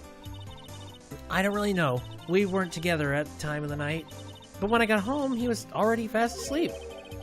So basically, he's got no alibi. Woof. Goody goody. So we've had a chat with you. Can I present stuff to you now that I've met you? Perhaps, I don't know. I'm gonna just start presenting random crap. Here, actually wait, I don't have a whole lot of profiles, do I? Yeah. Let's just present some profiles. I feel like doing that. As long as I've got my motorcycle and my Ronnie, I'm happy. Oh, that's so sweet. Oh, that plus a little excitement and a little shopping money. Then I'm happy. Now she's starting to sound a bit greedy. Don't you think, Nick? Alright, what do you think about your husband? I know he doesn't look like it, but he can really get things done when he puts his mind to it. I mean, you can clearly tell he's done a whole lot of work in here. Really? So when exactly does he put his mind to it? Well, not very often, I admit. What exactly does Mr. Delight see in her Miss Delight see in her husband anyway? Wow, you must have really seen some skyrockets when you first met when you first met to love him so much. Skyrockets? I didn't know people still use that word. Skyrockets in flight. Do you know this person? Excuse me, but would you take a look at this? Oh, I'm sorry. I haven't the faintest idea. I guess I just don't get out enough. Mask to mask? Miss Delight. Okay, here we go. Miss Delight, you must know, right? About your husband and mask to mask. Mask to mask? Of course, I know all about it. My husband is his biggest fan. Yep. What? Huh? Biggest fan? Yes, and Ronnie can be pretty delusional sometimes. That's how his whole misunderstanding happened. Well, wait a minute. Did you say delusional? Yes, that's right. I just don't know what I'm going to do with him. You see, Ronnie actually believes that he is mask to mask. What? What are you talking about? I'm sure some dialogue opened up there. Yeah, you wouldn't know anybody else here. Here, did it? Delusions. So, when did Ron first become mask to mask? What are you talking about? He's not mask to mask. But Wait a second. Look around at this room. This place is obviously Mask Damask's hideout. No, you're totally wrong. A real thief's hideout wouldn't look like this. It's because Ronnie is so timid himself that he looks up to heroic figures. Heroic figures? But Mask Damask is a bad guy. So he's deluded, huh? Could that really be true? Anyway, if he really had stolen the urn, wouldn't he still have it? Well, I suppose. Then why don't you ask him if he has the urn or not? She has a point. Mr. Delight isn't exactly the criminal type. But something about Ron's behavior bothers me. Maybe it's true. Maybe Mr. Delight isn't Mask Damask after all. Yeah, with this game's logic, the answer will be definitely no. Say, can I ask you something, Nicky boy? What is it?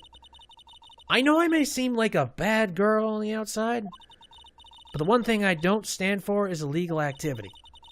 I had the feeling you wouldn't. You're tough, but I can tell you've got a good heart. Somebody frame my poor Ronnie. I just know it. Could you give this to Ronnie for me? A letter? Yes, for Ronnie. I want him to fight back. Miss Delight? Okay, you've got it. Just relax and leave it all to us. Desiree, letter added to court record. Alright then, so I guess we know what to do now. Crazy batshit insanery. Hey dude. So, yeah, let's have a chat, huh? Oh, that's right, here. This is from your wife. No, from Desi, thank you. Letter given to Mask Damask. Sort of. Actually, more like taken. My dear Ronnie, how are you? I'm doing fine. He's clutching onto that letter so hard. The ink is going to be squeezed out. He looks so happy.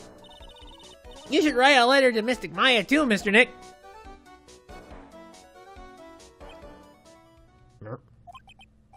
Mr. Lawyer, Yes? in the letter that Desi wrote, she said, ask this guy to be your lawyer. Uh-huh. I know this would be asking a lot, but could you please take my case? My trial starts tomorrow. Hey, hang on a second. He can't be your lawyer. Why not? What do you mean, why not? We're the victims in this case, right? Victims of the Damask guy?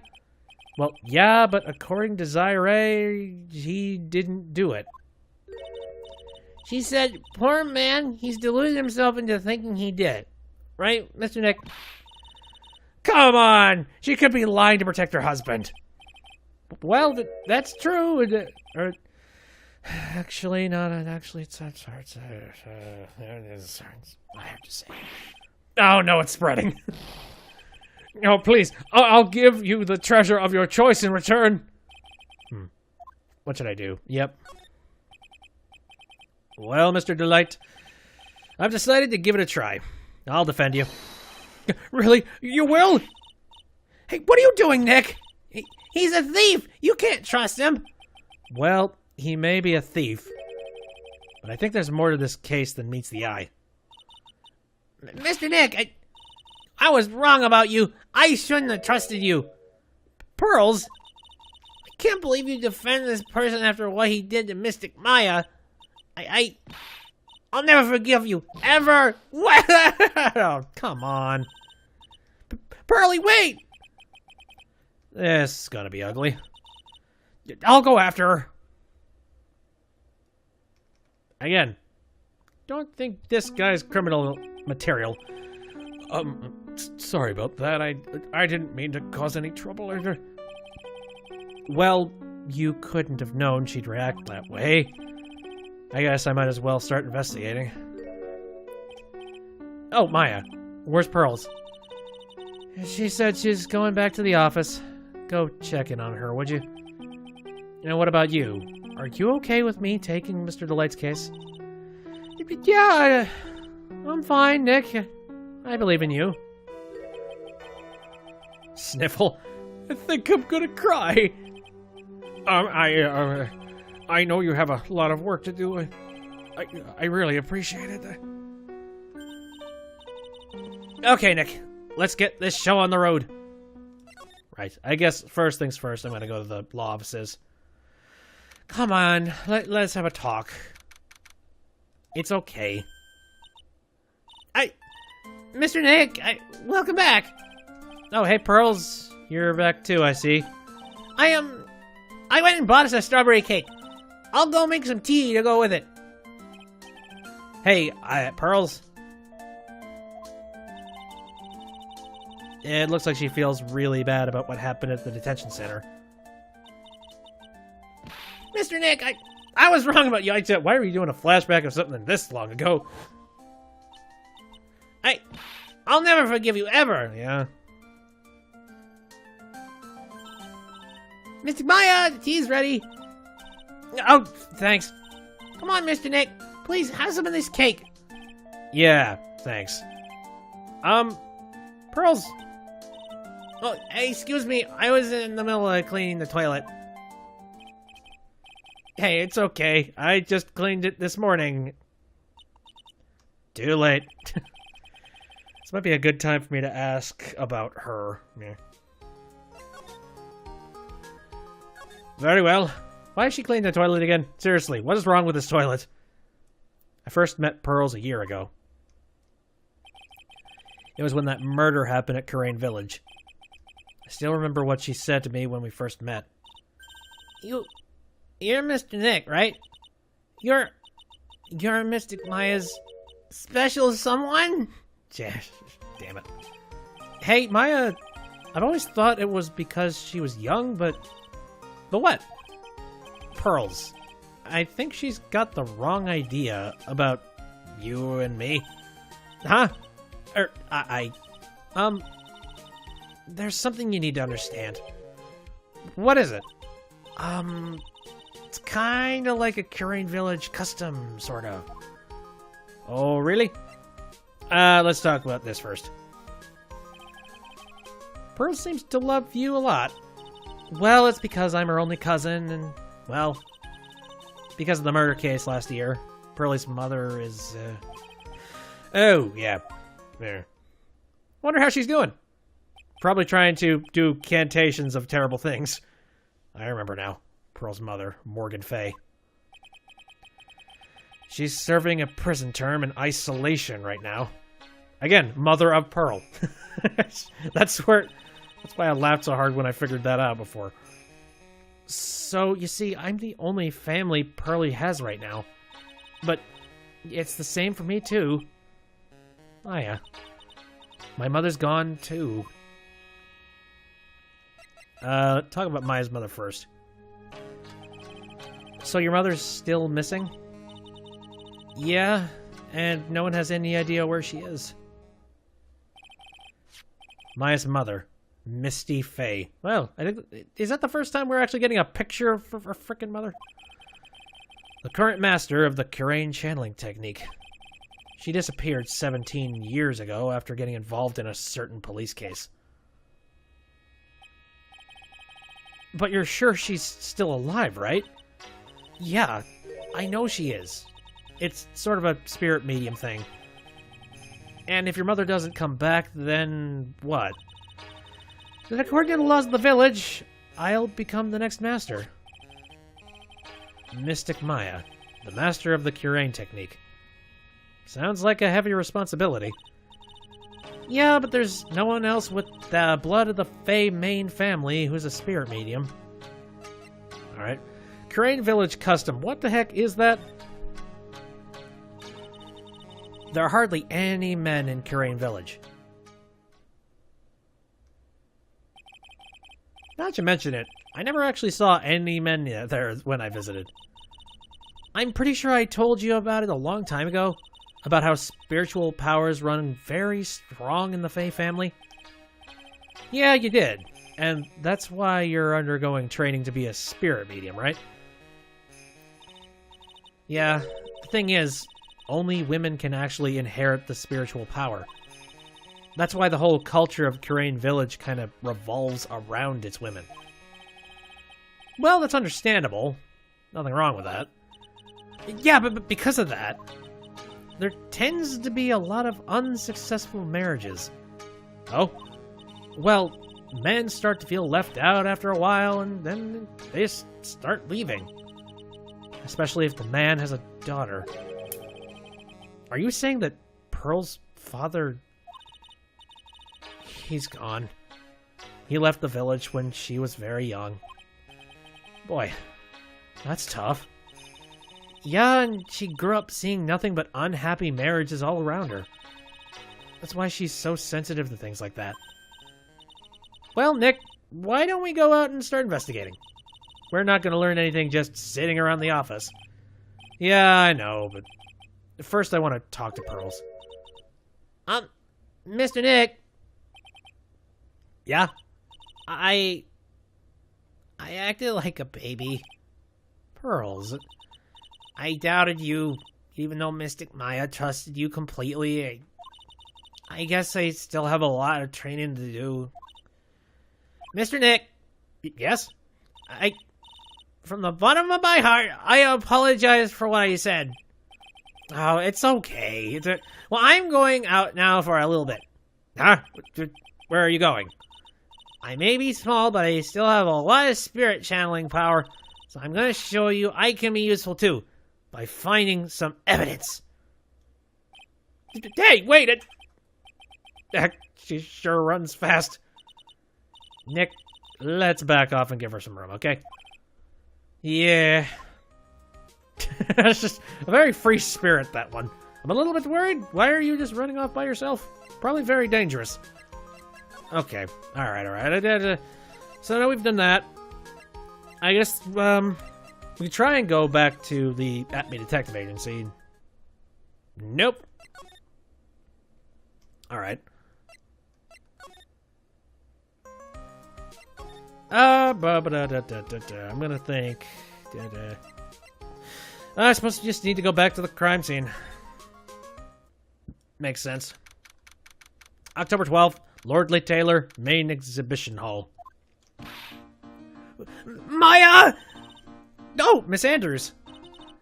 I'm so sorry. It's my fault. Your precious urn. Your precious urn. Please, calm down.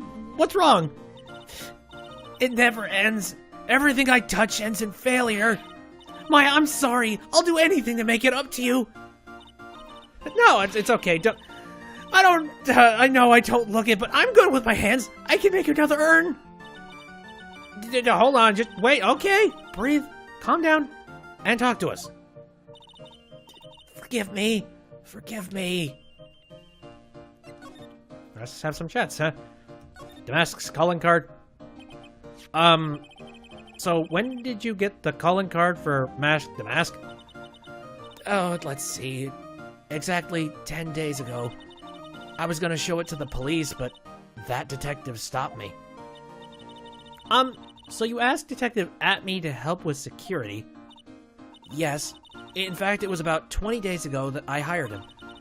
He seemed to know much more about Mask Damask than the police. So you hired him for security even before the calling card arrived? Well, yes. I had a premonition that something bad might happen. I've learned to trust my hunches. So that's why there are security cameras even in the basement warehouse?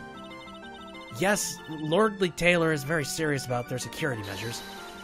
It was their way of saying, bring it on to any potential thieves. Well, he sure brought it last night, and even left with a nice souvenir.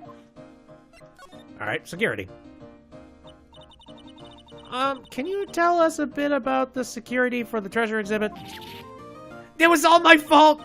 I never should have called this paltry little collection a treasure exhibit anyway. Why do you say that? The urn that was stolen is a pretty important object.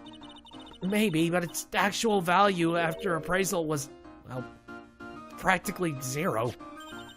Zero! I polished it until it was just about glowing.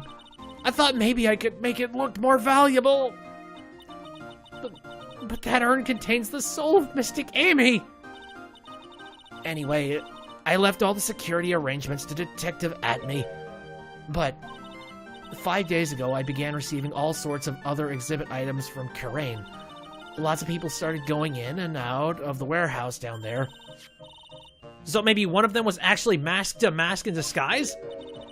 No, I personally checked out everyone that came through here, so that's not possible. Knowing Adrian, she probably even checked out what they ate for breakfast that morning. Yeah, very suspicious characters. Well, I guess now we move down back to the basement warehouse. Don't know why there would be anything different in here. Yeah, absolutely nothing different. Maybe that's not the answer. Oh, maybe I can present something to Adrian. Maybe that'll, like, you know, her memory or some shit. Let's present this thing. Miss Andrews? I know, it's all my fault. But what's done is done. I'll make it up by making a new urn for you. I'm just wasting my time. She's too far gone. All right, let's just try and present some stuff. There. No. Nopety nope. Present this thingy. Man, I want to make sure. Let's present the urn. Why not? Nope. I'm just making her angrier. Let's talk about this. Come on. You gotta have some more info, right? No, apparently not. She's very frazzled. Well, any more information about any other people within here? Okay, nope, nothing about that. Again, can you have more information about Luke Atme? Because seriously, he's a shady-ass character. No. Alright, I think you're out. Alright, let's... No, I know what everything's here to do. Okay. I'm going to try going back to Atme Detective, huh? There we go. There. October 12th, Atme Detective Agency. Hello? Well, how lovely it is to see you again, my dear. Bastard. Welcome to my abode. Relax and soak up the atmosphere. We're actually kind of... Shh! Silence! Huh? Precisely as I suspected. What is it? Zvari! The truth has once again been elegantly revealed to me. A lawyer and a spirit medium. We've already done this. I think we've already been through this. Ha! So my estimation was correct. Zvari! How truly elegant. Now then, what can I do for you? Let's have some chats about things, eh? The night of the crime. You mentioned before that you were on guard duty all alone last night. Precisely. This is my 5th encounter with my arch enemy. I refuse to allow anyone to interfere with the rightful pursuit of my prey. I heard you've been after Mask to Mask since his very first theft. Yes, my dear. I see you've done your homework. In his very first heist, that vile thief pilfered the famous jewel, the Tear of Emanon. I first encountered him in the museum's sacred hall, the crime scene itself.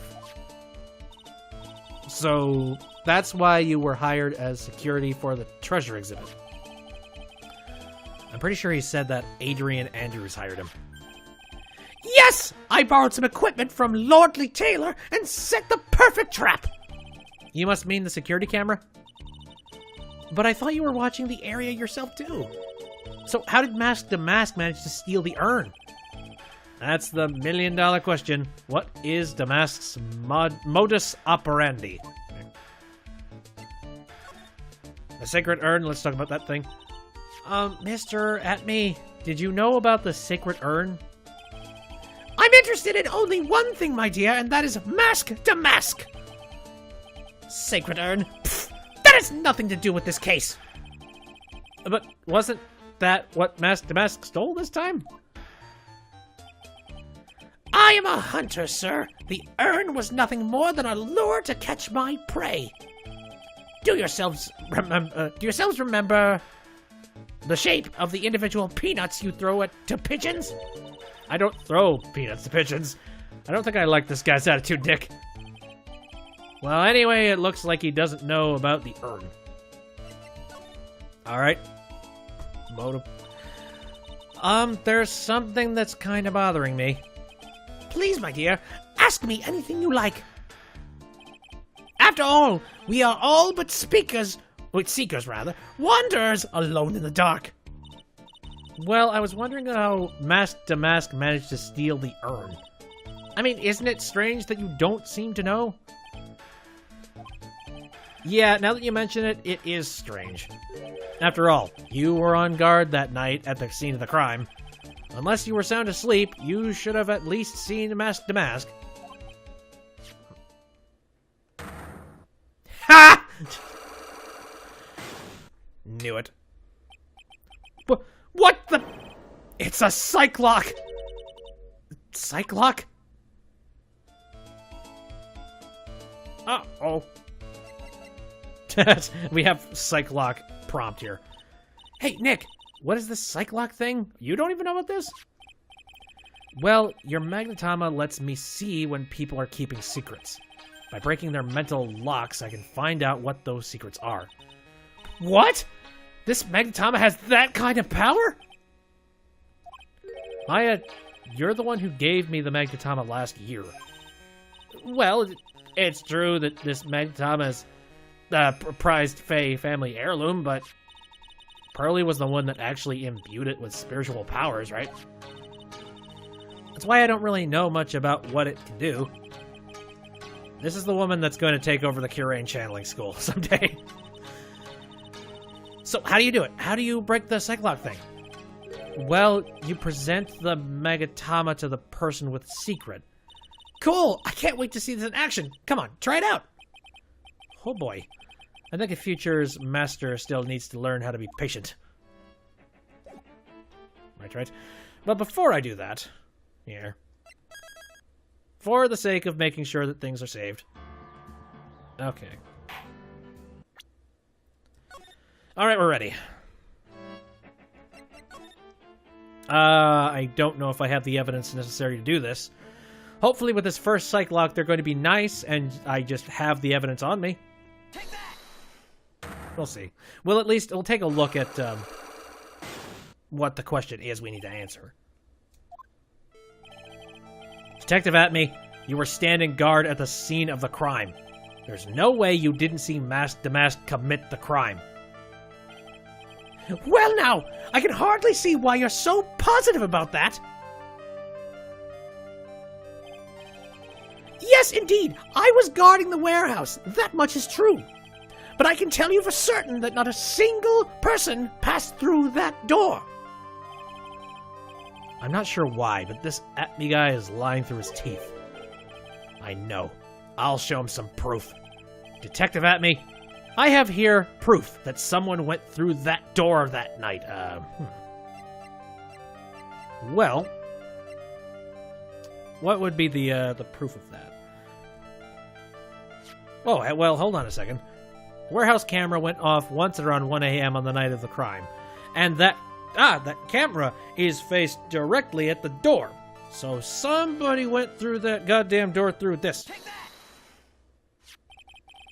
There was a security camera set up at the scene of the crime. It should have automatically taken a photo of anyone that went through that door. Precisely!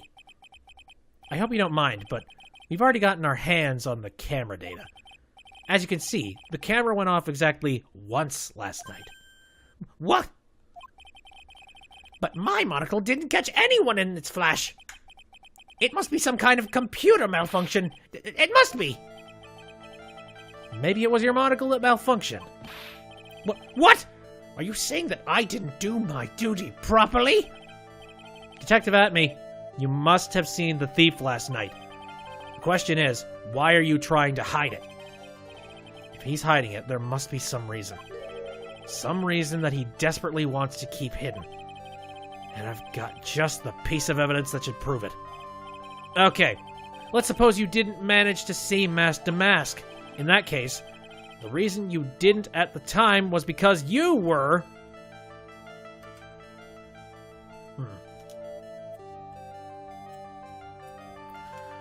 Let's think about this one.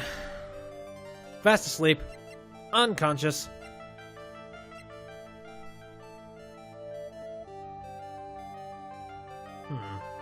Unconscious.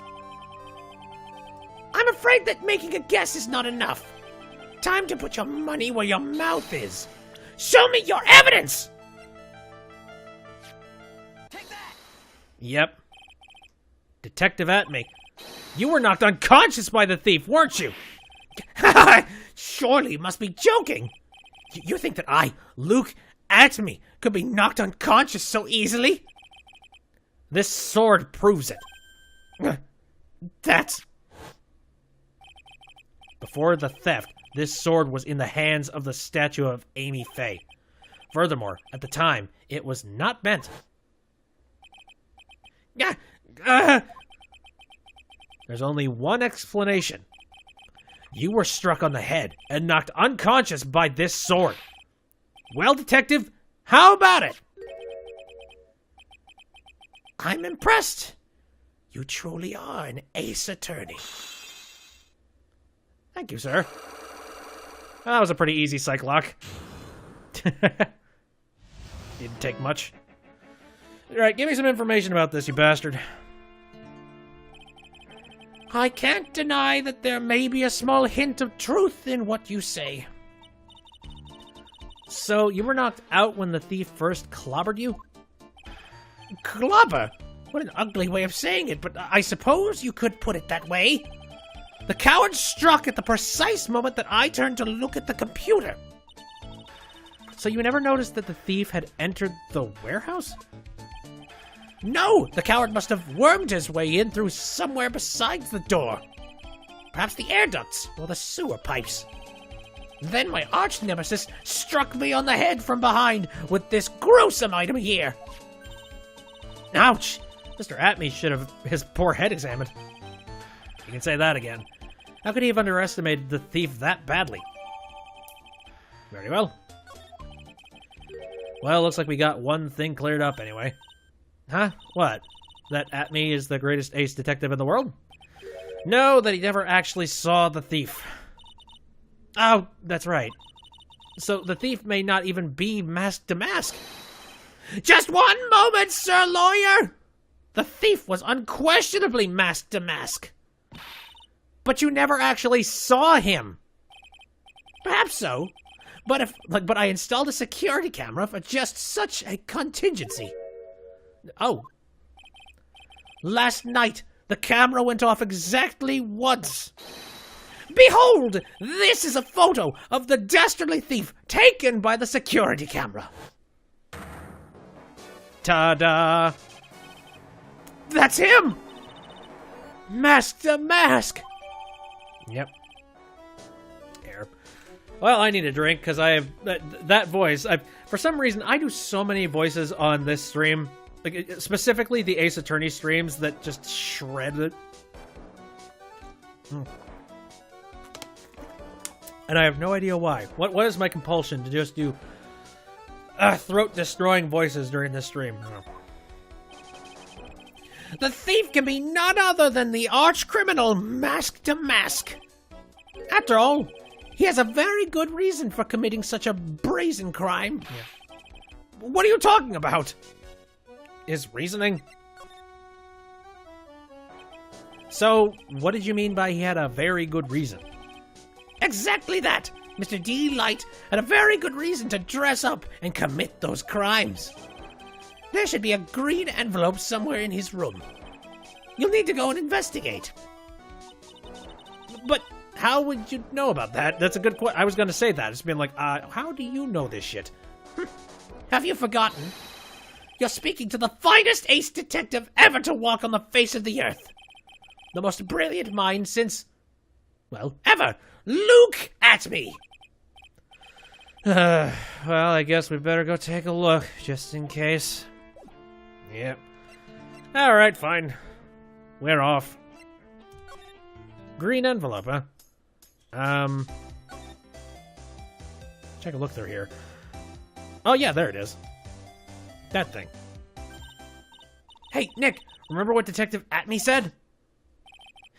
Exactly that. Mr. Delight had a very good reason to dress up and commit those crimes.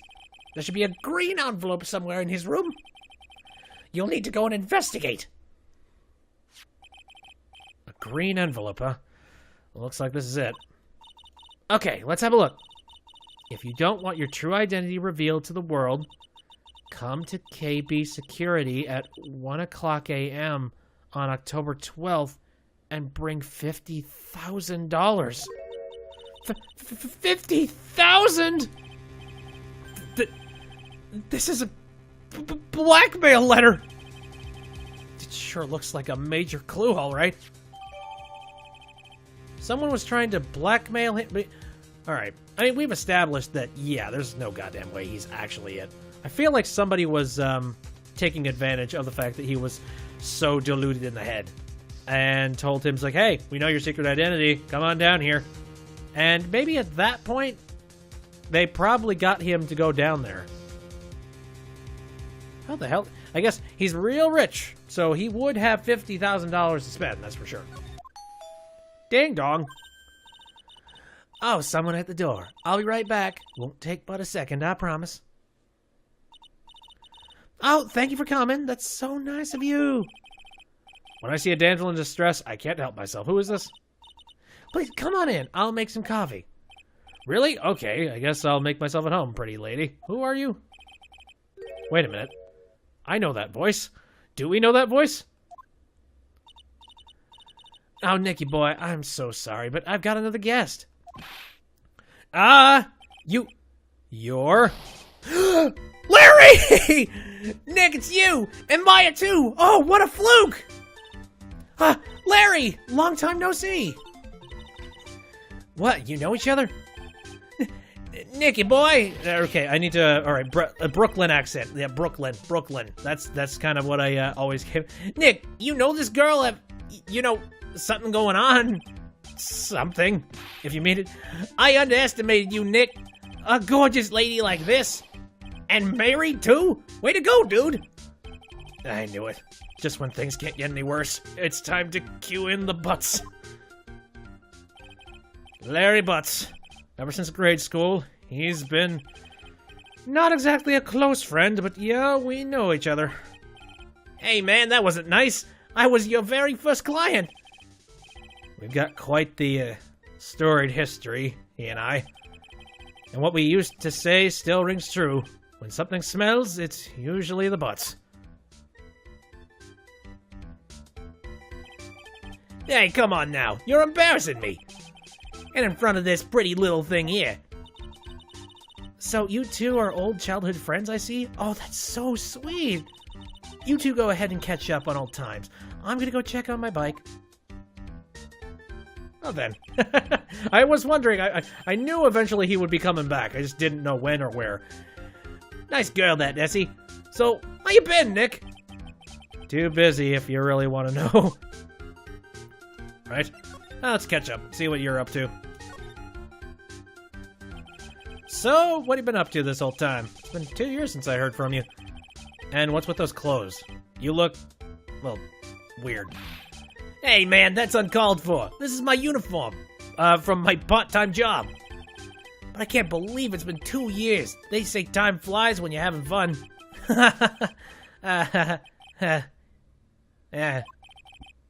What's wrong? Nick, I gotta tell you, women, I don't trust them anymore. You got dumped again?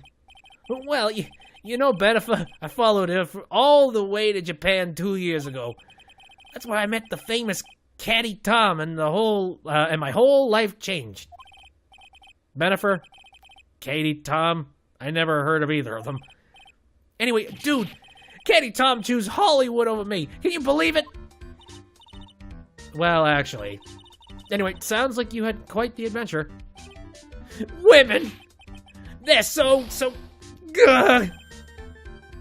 Oh, but you're different, Maya. You're not like the rest. Hey, stop perving on her. Looks like he's still the same old Larry. Alright, so why are you here? So, what are you doing here anyway? Huh? What do you mean by that? I'm just a natural-born nice guy, that's all. Well, actually, I picked this up last night while I was working. A wallet? You say you found this last night? Yeah, it had a driver's license in it, so I figured I'd just return it myself. Yeah, alright, where'd you find it? Hang on, let me see that for a minute. I knew it. Desi's picture isn't here. Yeah, I guess he really digs his wife, huh? Hey, Nick! It's not what you're thinking at all! No, I'm pretty sure it is. You haven't changed a bit. No, man, I mean, she's a married woman. That's just bad news. He really is here just to check out Miss Delight. So you said you found it at your job, right? Yeah, I'm working for a private security company as a guard. Chicks just love a guy in uniform, you know? A security guard, huh? So that's what that uniform's all about. Alright. Ooh, more info about the wallet. So, what time was it when you found this wallet last night? Huh? Why are you asking that? Trying to see if I've got an alibi? You're not the one on the hook for a crime this time, buddy. I guess it was around 1 o'clock in the morning on the first floor of our company building. What's Mr. Delight's wallet doing there? Anyway, there's nothing weird about that. After all, he works there.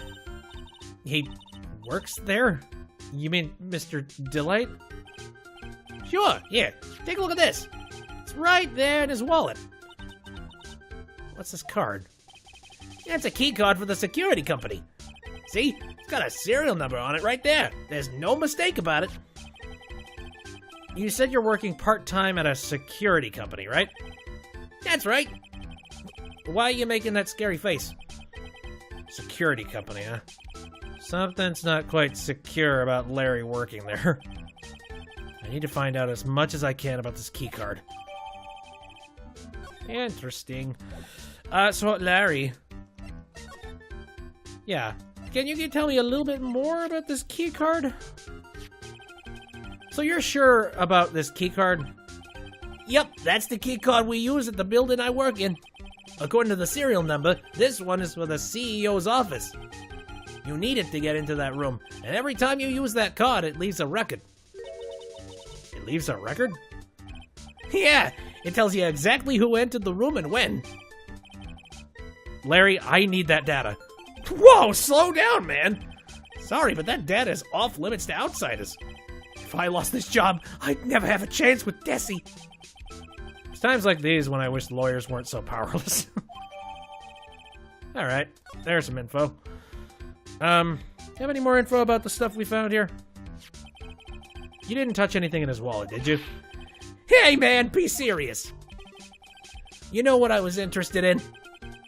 If Mask Damask doesn't look out, he's gonna be the victim of a robbery himself. Meh. Why the hell not? Hey, Larry, what about this? What? You got something to say? Then say it already. Huh? A blackmail letter? Do you know anything about this? What? I don't know anything about Alexis, and that's the truth. Alexis? Who the hell's Alexis? What? I can't believe you do this to me. I thought you were my friend. $50,000. I don't have that kind of money. No, you don't understand. This blackmail letter was sent to Rhonda Light. Whew! Man, you scared me. I almost had a heart attack, you idiot. Why did you think that you...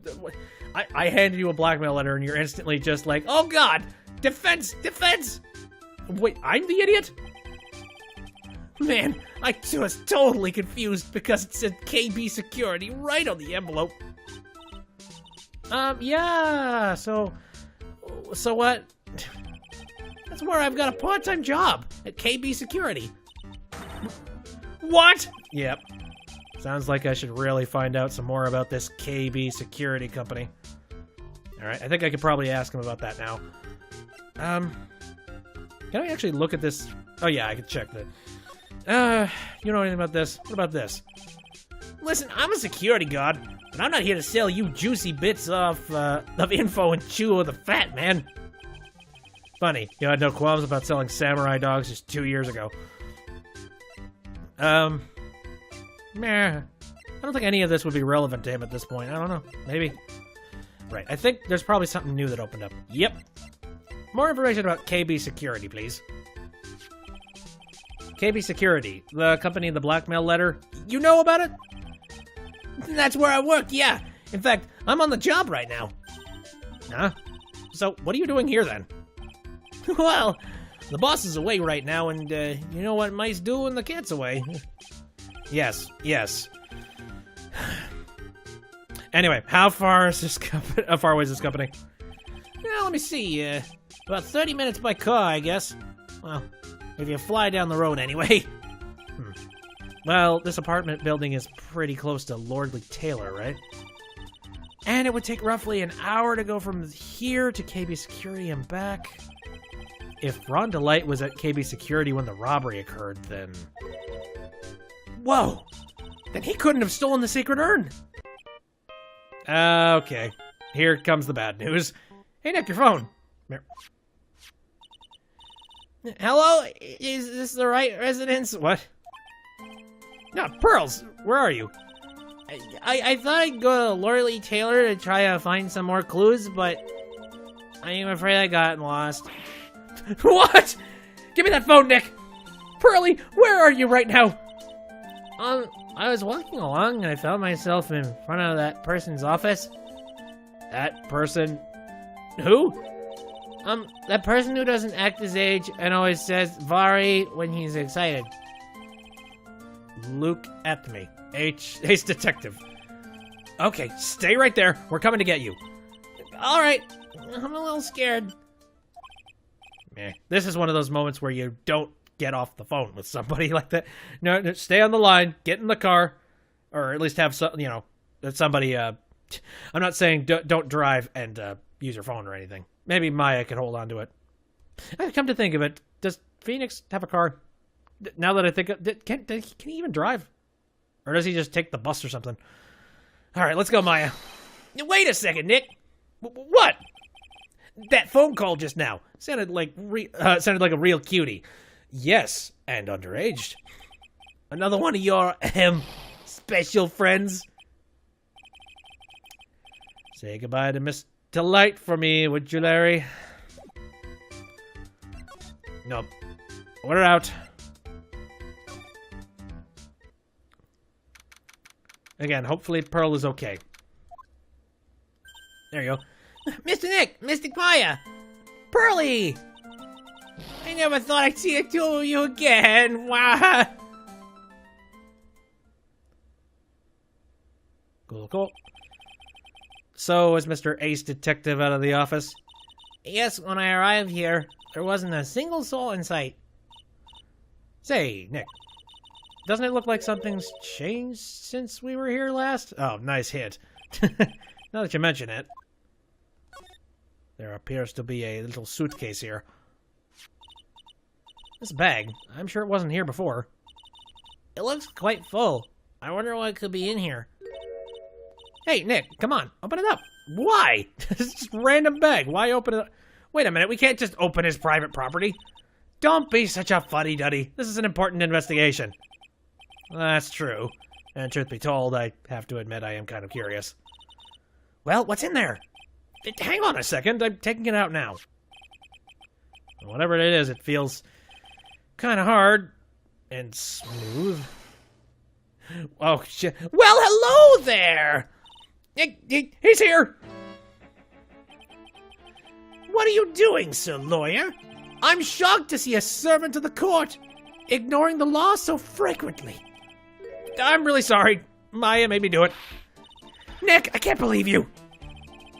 A gentleman never uses a lady as an excuse for his own poor behavior. The real question is, can you afford to waste such lollygagging around here? What do you mean by that? Perhaps I should make myself more clear. Tomorrow's trial, Zvari.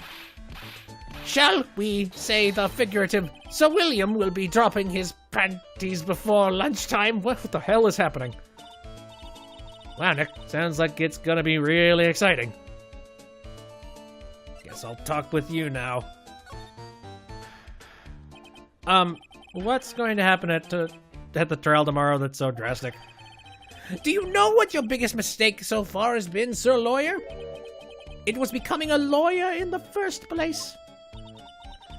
That certainly does sound like a big mistake, Mr. Nick. Screw it! No! Tomorrow will be a day to remember. Look at me, will take the stand. And then, Zvari, my testimony will prove to be the undoing of the lot of you. Yes, all of you. I will unmask you as the thief's conspirators. For a second there, I thought it said constipators. How the hell?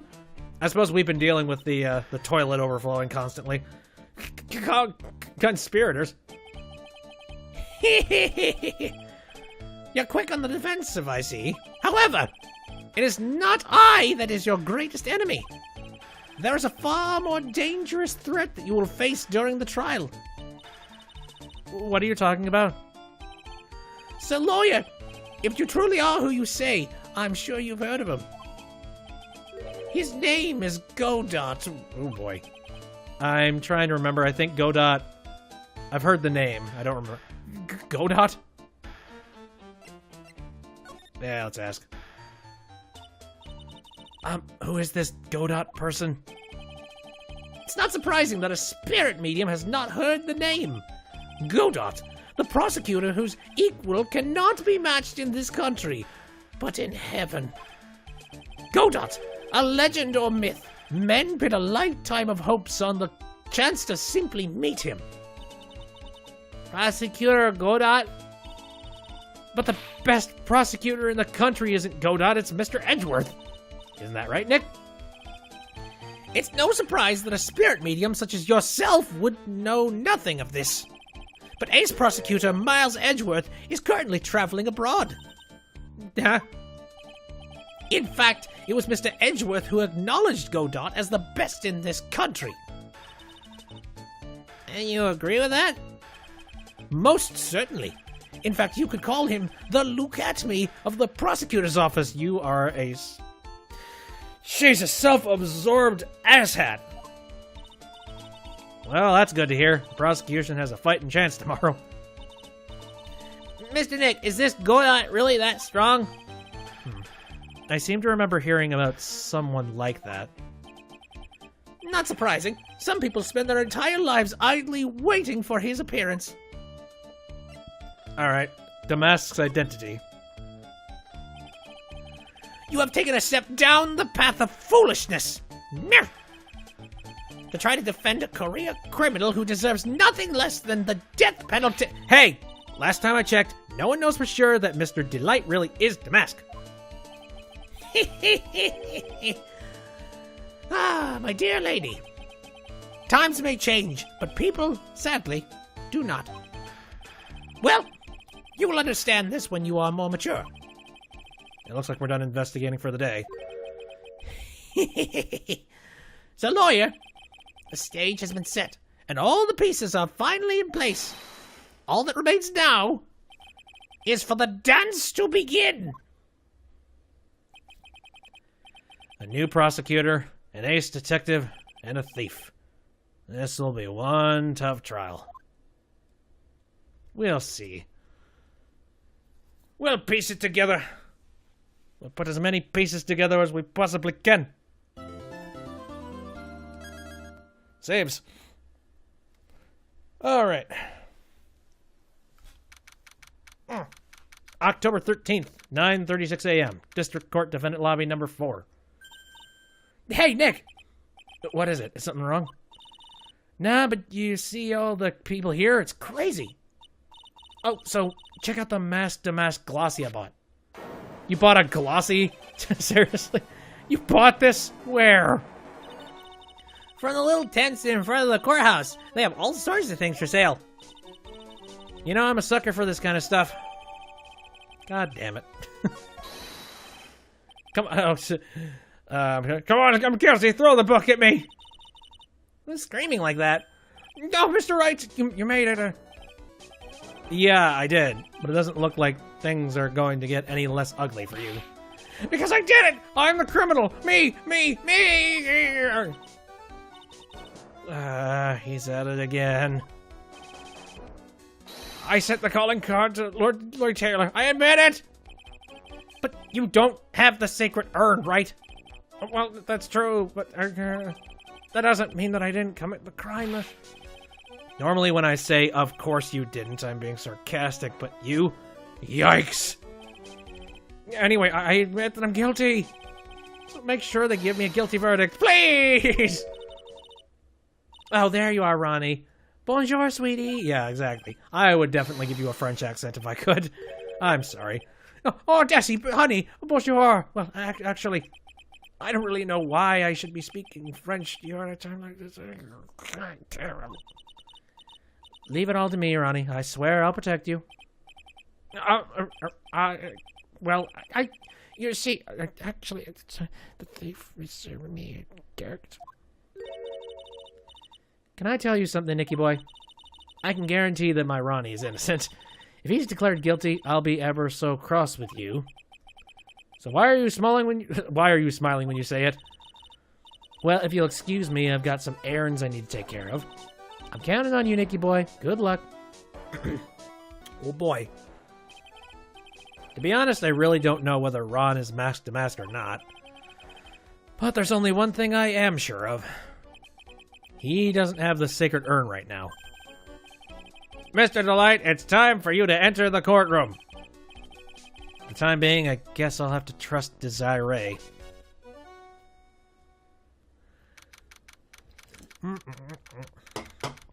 October 13th, 10 o'clock a.m. District Court, courtroom number 6. Hello, Angie. Court is now in session for the trial of Mr. Ron Delight. The defense is ready, Your Honor. And you, I don't know what voice I would ever give you. I have no goddamn clue. I don't know. What about the prosecution? Are you prepared to... Let's figure this out. What a stupid question. All right, let's think about the voices that I've done for the other prosecutors. So far it's, nasally Edgeworth, slightly more hyper, very pissed off, Von Kama. So what do I do with you? I guess cool suave would work. I don't know. I think I've done cool suave before, though. What a stupid question. What did you say? Fine, let me ask you then, Your Honor. Are you ready? Are you ready to pass judgment? Well, no, I'm not. I will pass judgment after I hear arguments from both sides. Well, if you're not ready yourself, you shouldn't expect others to be. That's a rule to live by. Who are you? I am Godot, legendary prosecutor. I've never lost a case. Oh, cool. So I'm going to be taking you down a peg. Ah, he's the one that Detective Atney was talking about. Yes, your reputation precedes you. What kind of cases have you dealt with so far? None. Wait, what? What did you say? I've never prosecuted a case before. Never? But you said you've never lost. Well, yeah. It's very hard to lose when you don't do it once. I'm confused. Why do you have such a reputation? I don't...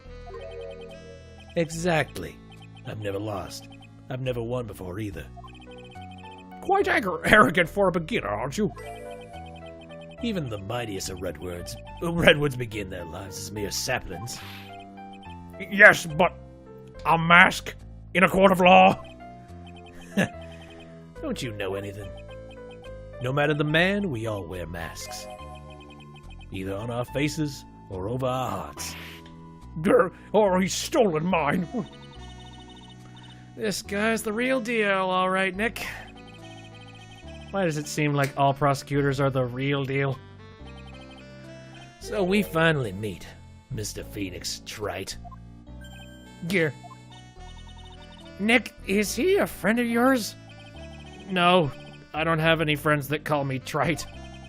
Just who is this masked man? I've returned from the depths of hell to do battle with you. Well then, Prosecutor Gobo. It's not Gobo, it's Godot, Your Honor. In any case, please give your opening statement. Opening statement. These things are not fit for even dogs to consume. I have only one thing to say before we start. To you, Mr. Wright. What is it? Are you familiar with the saying, a chain is only as strong as its weakest link? I wonder how much you can withstand before you and your case break in two.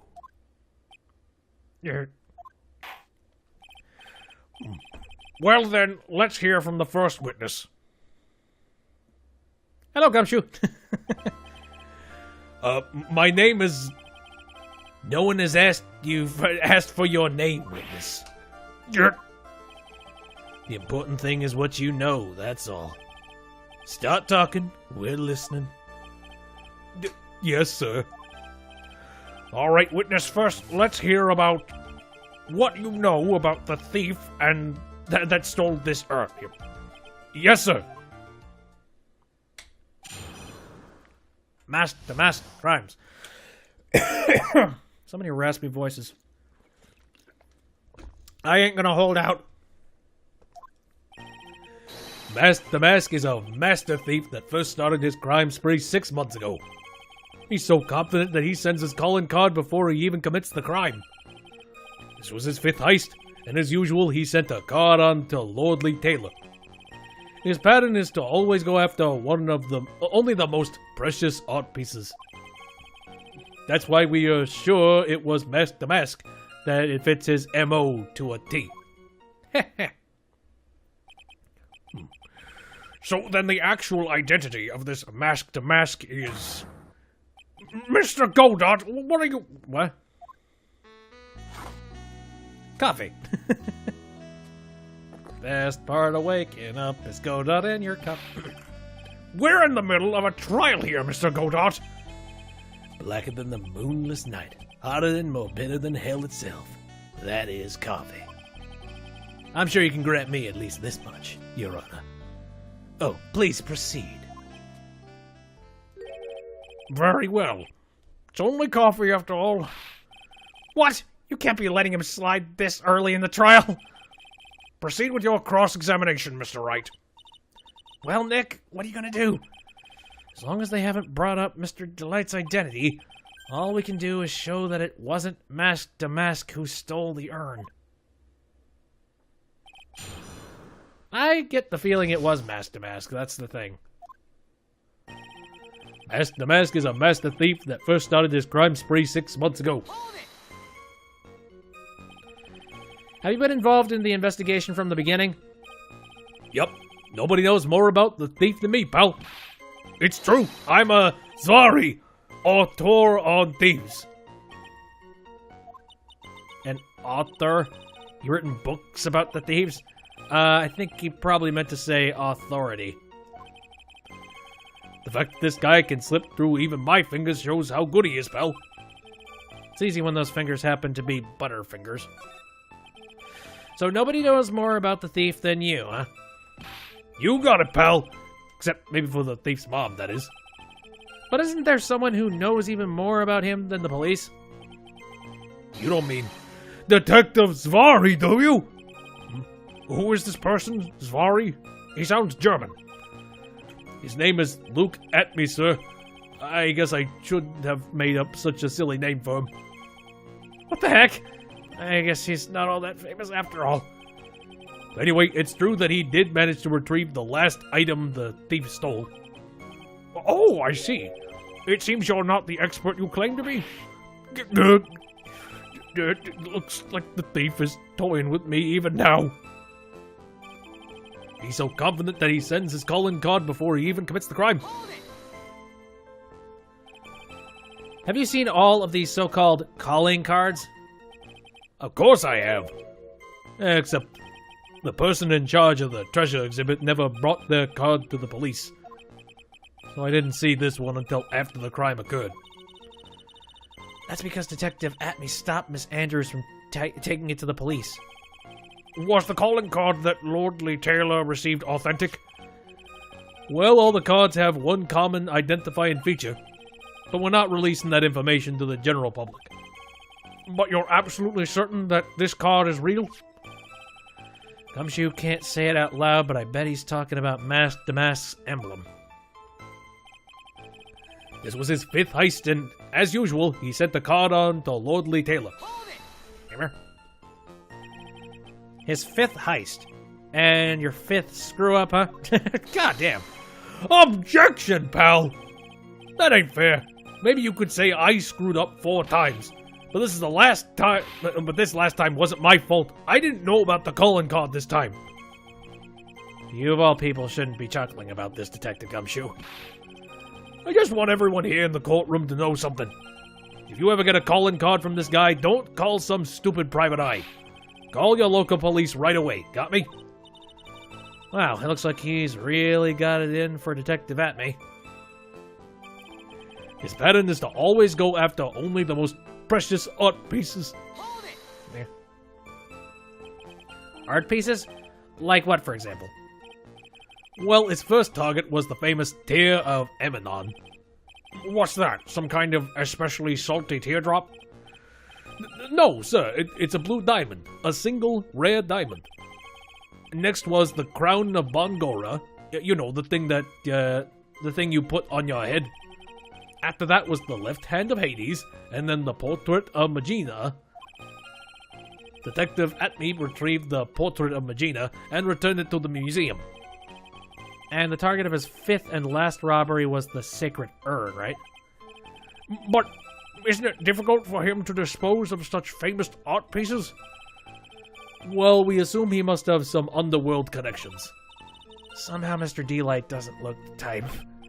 Yeah, he's a little too sunny to be hanging out in the underworld. That's why we're sure it was Mask Damask, sir. It fits his MO to a T. What do you mean when you say it fits his MO to a T? I was thinking of asking the same thing myself. I wish you would listen a little more closely, pal. First of all, there's the calling card. We're 100% certain it's authentic. Then there's the fact that he seems to know all about the security system. And finally, his target was an art piece. These are all part of the thief's modus operandi. And so, since the robbery seems to fit all those conditions... That's right, he means that Mask Damask is behind it.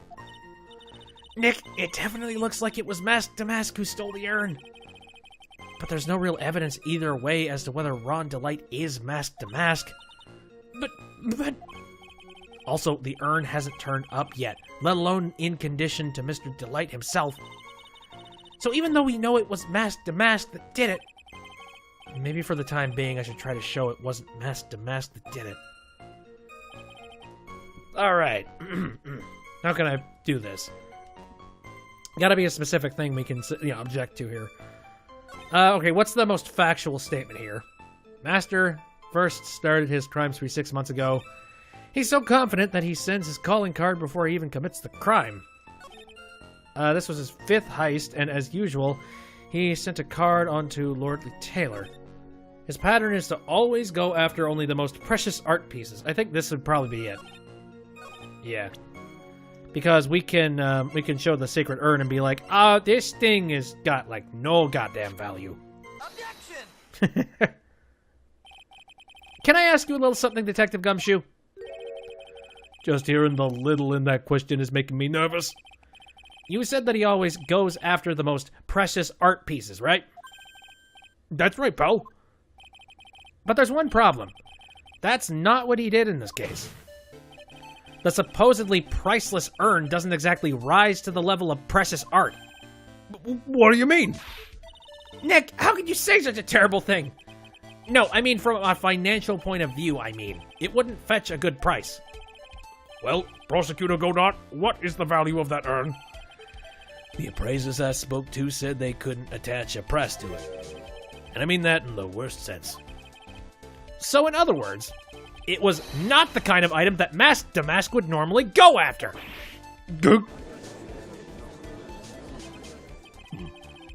If I understand you correctly, Mr. Wright, you're saying that the theft of the Sacred Urn was not the work of Mask Damask?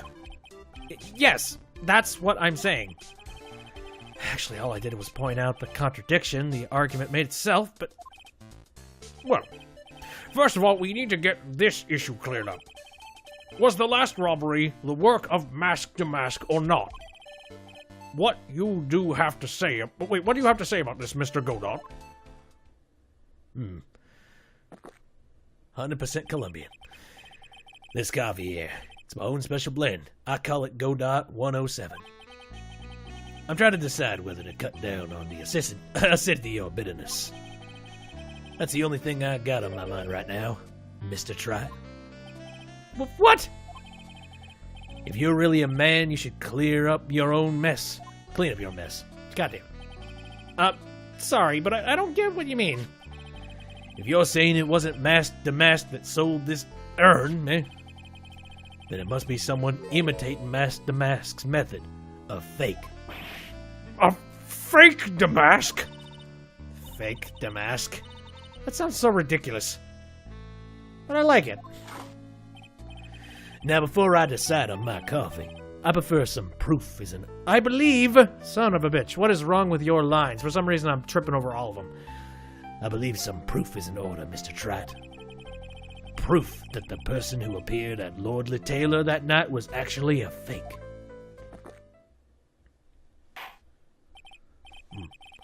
Though I don't approve of Mr. Godot's behavior, his point is valid. Mr. Wright, we're waiting. Looks like I'm gonna have to prove it. I need proof that the person at Lordly Taylor that night was in fact fake Damask. Alright, what would be a good piece of proof for that, huh? Meh? No? Let me think. Oh, there's the publicity photo that I was just handed. Let me take a look at this. Why is he so goddamn... You know, usually a thief would not dress up in something so goddamn colorful. Let's see. There's a security camera photo. Maybe that would do it. Alright, is there anything particularly different about this guy? Meh. I'm trying to see the differences between the two. Wish I could just have them side by side. That'd be nice. Anything else in here? No. Nothing specific. Let me look at this. There's the tassels. There's the weird crown things on his side. Gloves. He's got trench coat. The hat that looks a hell of a lot like Carmen Sandiego. He's got like that gold chest piece on him. He's got a bag to conceal the items he steals.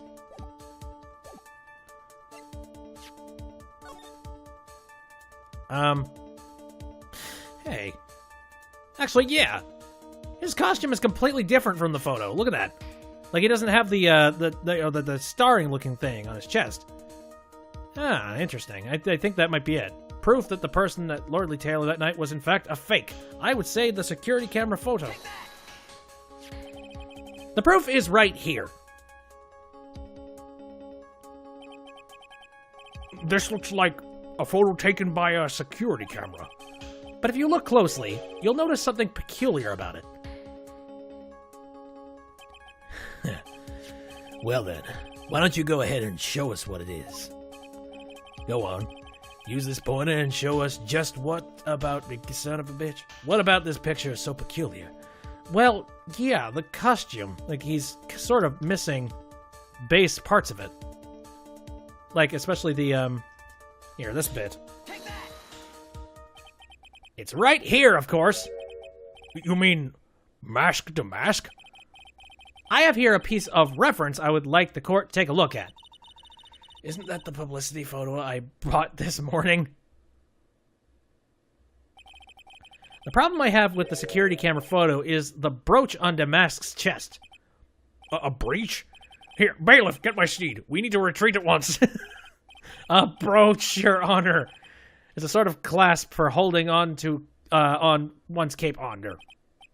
A clasp, eh? Ah, I see now. But the mask in the security camera photo... He has no brooch. The brooch is the same as the emblem on Damask's calling card and serves as his symbol. But the thief that broke into Lordly Taylor wasn't wearing a brooch. In other words, this Mask Damask is a fake! I've been fooled again! Order! It's true. Undeniably true. Detective Gumshoe, how could you have overlooked this? I'm sorry, sir. I don't know how I... Joe. Hey now. You're an all-star. Sorry I had to do it. My brain is filled with nothing but goddamn memes, especially Smash Mouth. If you're gonna have a pity party, invite me too. Mr. Godot, you deserve some blame in this too. How could you have overlooked such a large brooch? The brooch you're talking about. Do you mean this? That's Master Mask's brooch. Where did you find it? Well, I've always had a good nose for evidence. I got it at the crime scene. It was hidden in the shadow of a big female Buddha statue. Buddha statue? He must mean the Amy Faye statue. Why didn't you tell me about that, sir? I always put evidence away in my pocket. After all, it's the safest place for crucial evidence. Maybe not. So much lint. This guy has one cool customer. It's a little early to be shaken up, isn't it, little lady? That friend of yours left pretty little hickeys on there, too. What? Hickeys? Figuratively speaking, of course. I'm referring to Roundalight's fingerprints. What? The defendant's fingerprints are on the brooch? Uh-oh. Order in the court. Mr. Godot, let's see that brooch. I've grown attached to my metallic girlfriend here. Take good care of her. It appears to have been torn off some clothing. There's a little bit of cloth left on the back. Obviously, there must have been a big struggle that night at the crime scene. Uh-oh. Phoenix, we have a problem. Not really. I mean, there wasn't any particular... We didn't discuss some kind of a scuffle at the crime scene before, right? Because clearly... yeah, Atme was talking about the fact that, yeah, he was just knocked over the head.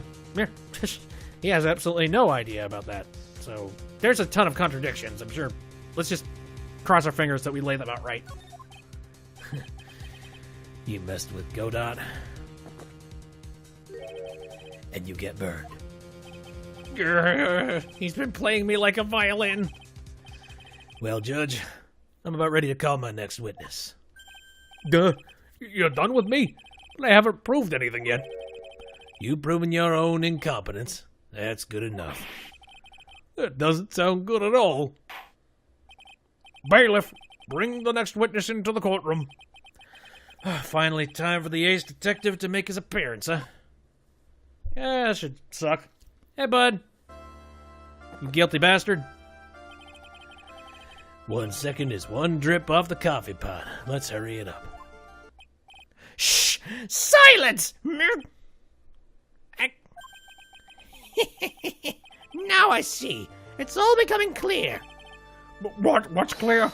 Svorri! The truth has once again been elegantly revealed to me. What we have here is a judge and a prosecutor. A coffee maniac at that. Am I correct? Well, yes, that's right. Not bad. Not bad at all. You're the first person that's ever been able to penetrate my secret veil. Well, Sir Prosecutor, let me introduce myself. My name is Luke Atme, ace detective and rising star illuminating the heavens. Boy, these two make a perfect pair. They'd either be best friends or they'd tear each other's heads off. I've heard that on the night of the crime you were all alone on security detail. You have heard correctly. My specially made monocle is worth more than 100 Detective Gumshoes. If Detective Gumshoe was worth anything, that is. Unfortunately, he does basically live off of nothing but ramen. Why was this guy all by himself anyway? There must be some reason. I'm sure of it. Well then, tell us what this special monocle of yours witnessed. What I witnessed. Meep. It was approximately 1 o'clock in the morning, just after the date changed. That's when my nemesis, the infamous Mask, dancingly descended upon me. Just as I began to turn, the coward struck a fierce blow upon my noble head. Darkness swallowed me before I could land a single strike. When I awoke, he was gone.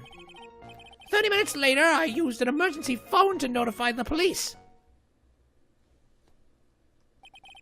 So you didn't get a clear look at the criminal? My specially made monocle never misses a thing.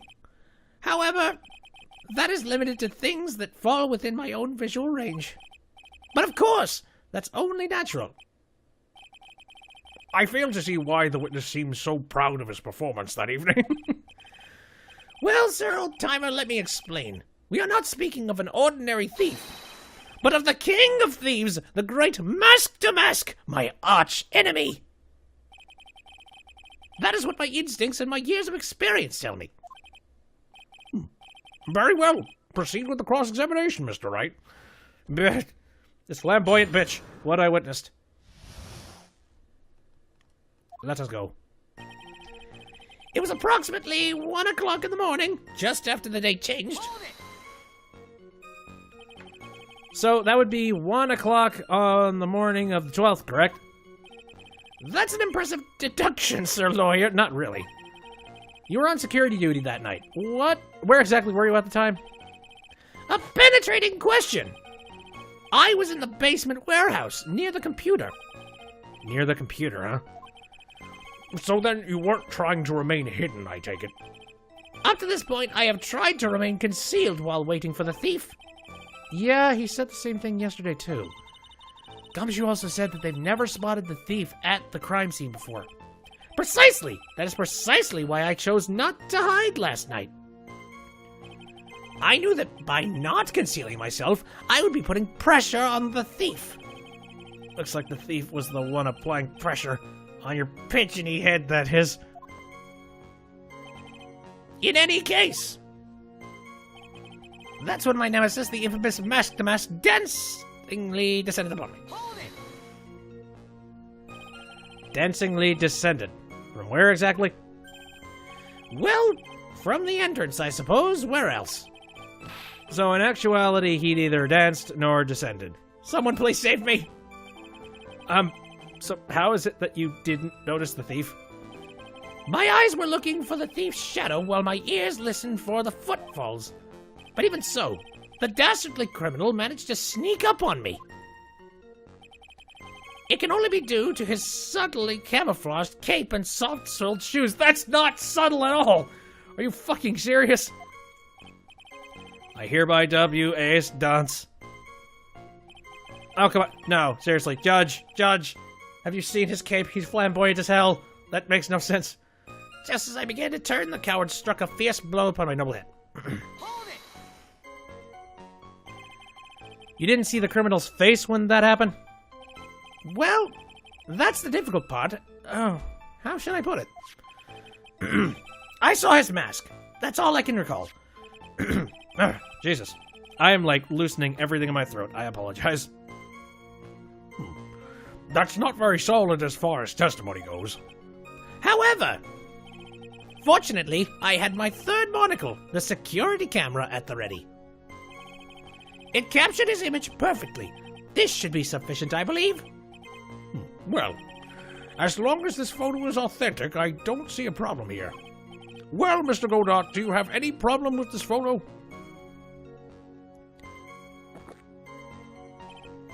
Good. Let us continue with the testimony. Darkness swallowed me before I could land a single strike. When I awoke, he was gone. There. Attacked and knocked unconscious, and you weren't able to do a thing? That's certainly some very impressive detective work. Well, sir lawyer, have you ever been suddenly struck on the head? Yes. Well, actually, yes. By a fire extinguisher. And what happened? I was knocked out. And you lost your memory, too. You see, you have no right to look down upon me then, do you? The only reason I didn't lose my memory was because I have more brains to begin with. He may have brains, but the wiring to the self-reflection part seems to be severed. In any case, that was how I was knocked senseless, and then 30 minutes later, I used an emergency phone to notify the police. About this 30 minutes. My silver cord was loosened and my soul fled to the golden halls of Elysium. As usual, I have no idea what this guy's saying. I think he's saying that he was out cold. So, what happened during these 30 minutes? No one can say, Your Honor. That span of time has truly vanished into the ether. Just what is he going on about? There's something suspicious about Detective Atme. How could he not have noticed when the thief came in? Also, he says he was knocked unconscious before he could fight back. But that can't be right. It contradicts the evidence. Huh? Which piece? The real question is, why would he tell such an obvious lie? I guess I must have missed it at one point. What was the lie? Give me a second. He was knocked unconscious before he could fight back. That can't be right. It contradicts the evidence. Okay. So, knocked out before he could fight back. Oh, yeah! Yeah. This is back to what I was saying before. Hold on. Noble head. Darkness swallowed me before I could land a single strike. When I awoke, he was gone. Oh, really? For safety's sake, I'm going to save. Because I like doing that.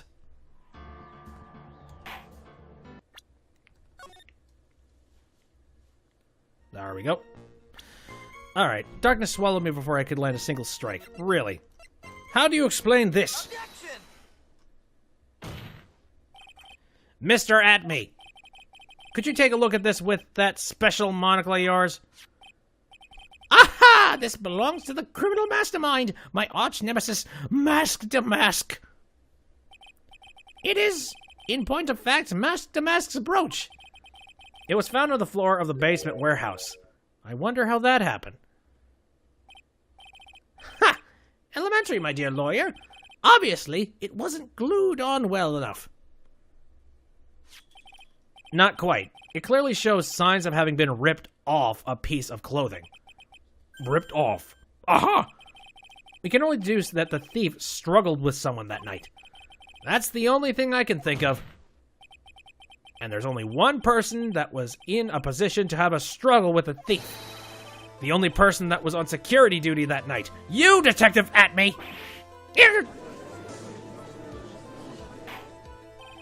Detective Atme, you must have fought with the thief that night. So, why did you lie in your testimony to the court? Witness, giving false testimony is a serious crime. No! Wait just a moment, sir, old-timer. Don't talk to me like I'm living in a nursing home.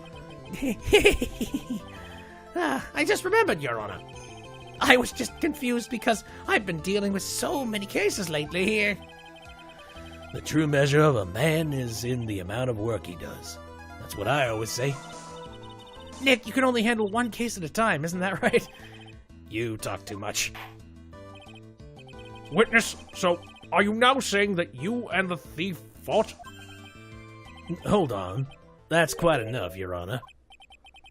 Excuse me? Save the big questions for the testimony. That's one of my rules. Indeed, I understand. Look at me, agree completely. Alright, new testimony. What was that fight with the thief, eh? Indeed, it's true that I looked away from the door for a brief moment. However, Luke Atme cannot be so easily discombobulated. Unfortunately, the thief grabbed a weapon from the side and rendered me senseless. A true gentleman fights only with his own fists, but they were not enough. His first blow struck true. Bam!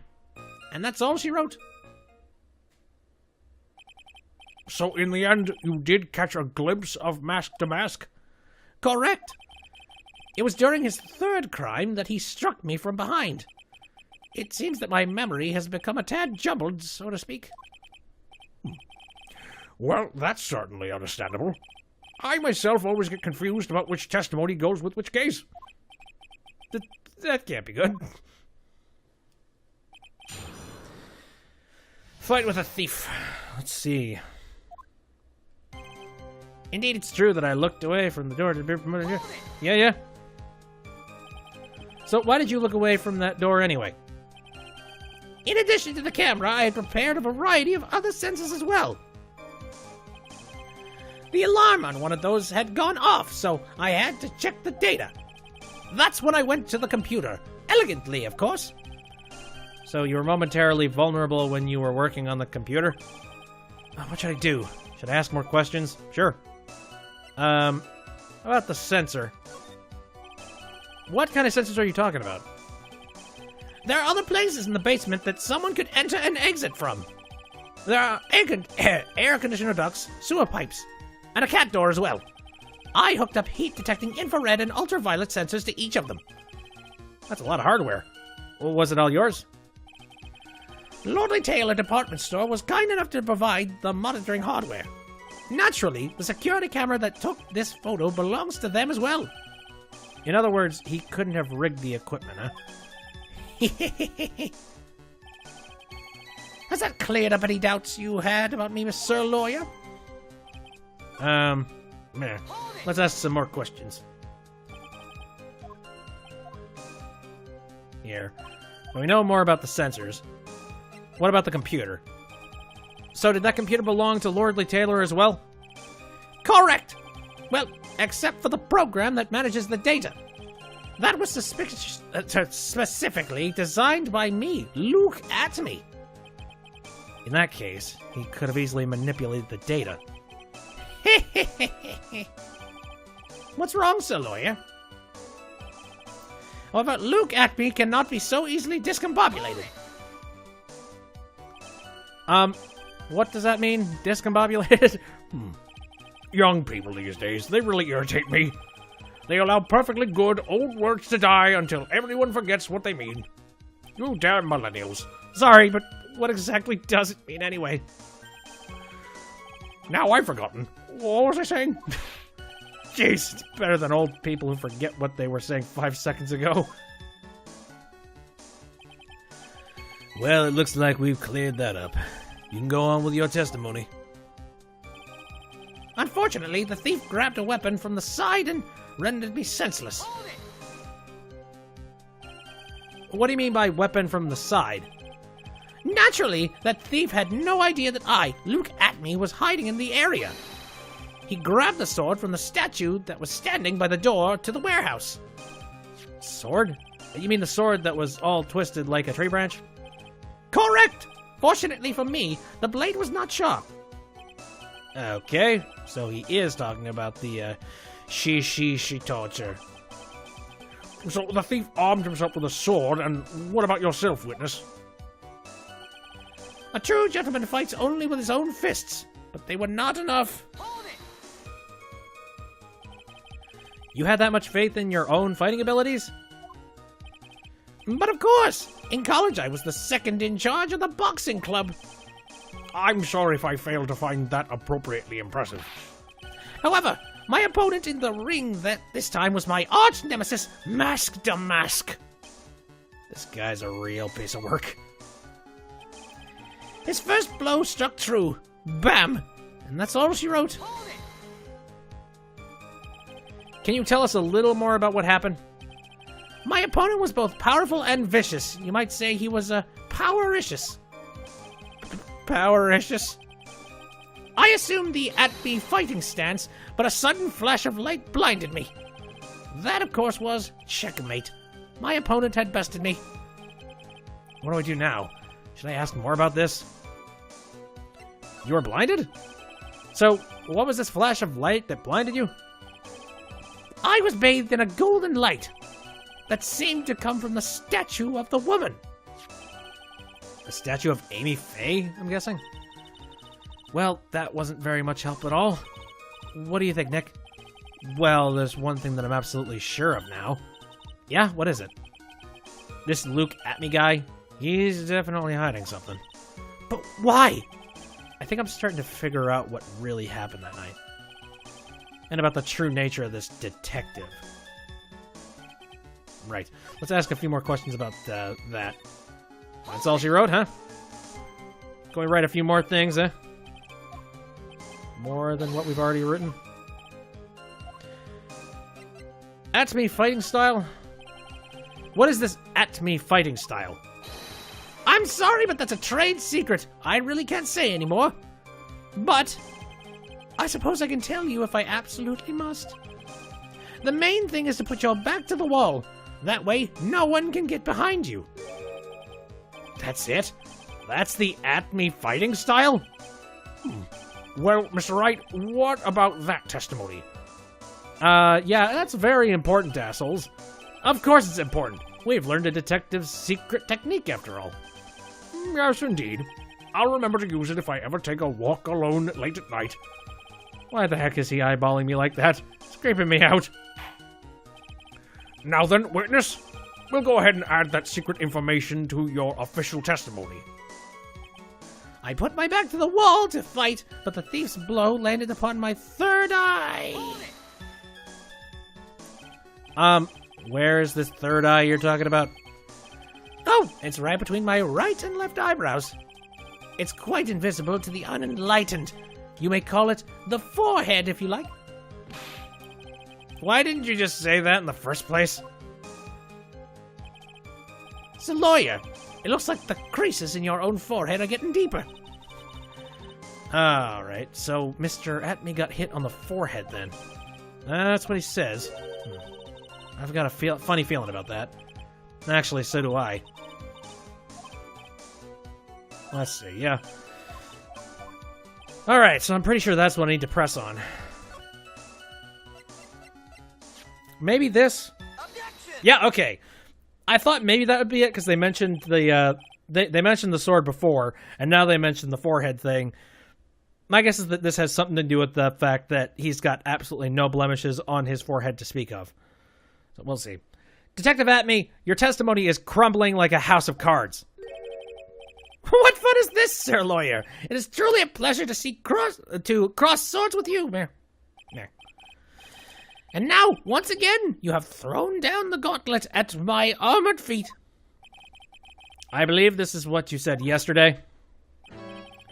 No, the coward must have wormed his way in through somewhere beside the door. Then my arch nemesis struck me on the head from behind with this gruesome item here. From behind, huh? Yeah, I remember him saying something about behind. I'm like, am I remembering that wrong? Nope. But just now you testified that he struck you on the forehead. I hardly think you could forget where you were hit on the head. It seems that I've made another mistake. Detective Atme, that's not the only strange part of your testimony. What do you mean by that? For example, the very fact that you hid the calling card from the police itself is strange. It's almost as if you were afraid they were going to help with security. Geniuses such as myself have always been misunderstood. How sad. That's wrong. Oh, you have a very deep voice. Oh, well. I like the voice I was giving him before. To err is human, to forgive divine. Humans aren't machines. They have souls, feelings. They live, they die, they love, they hate, and yes, they even make mistakes.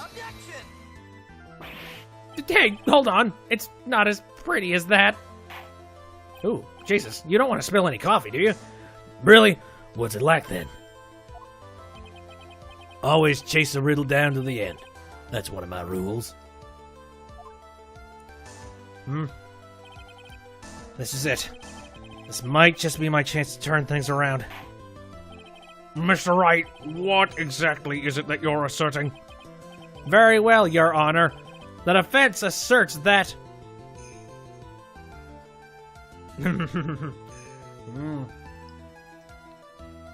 Okay. Mr. Atme is no ace detective. Mr. Atme is a fake.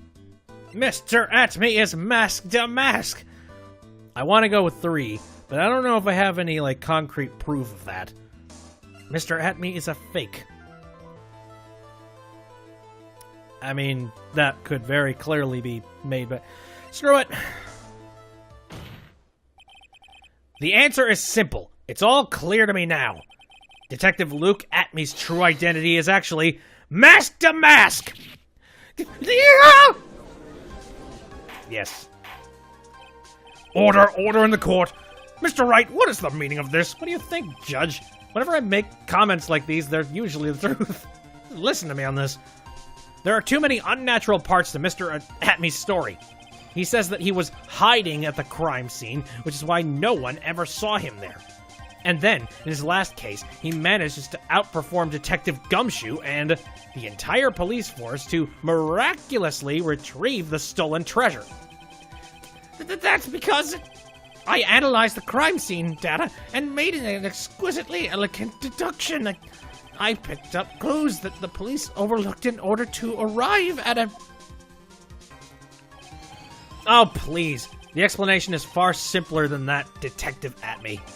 The truth is that you are, in fact, Mask to Mask. God! But Mr. Wright, this photo, it clearly shows Mask to Mask. This security camera belongs to Lordly Taylor Department Store. He shouldn't have been able to manipulate it. He didn't need to manipulate it. He gained access to the warehouse under the pretense of providing security. Then he simply dressed up as the thief and stole the urn. So, the ace detective is actually an ace thief? Is that true, witness? Ha!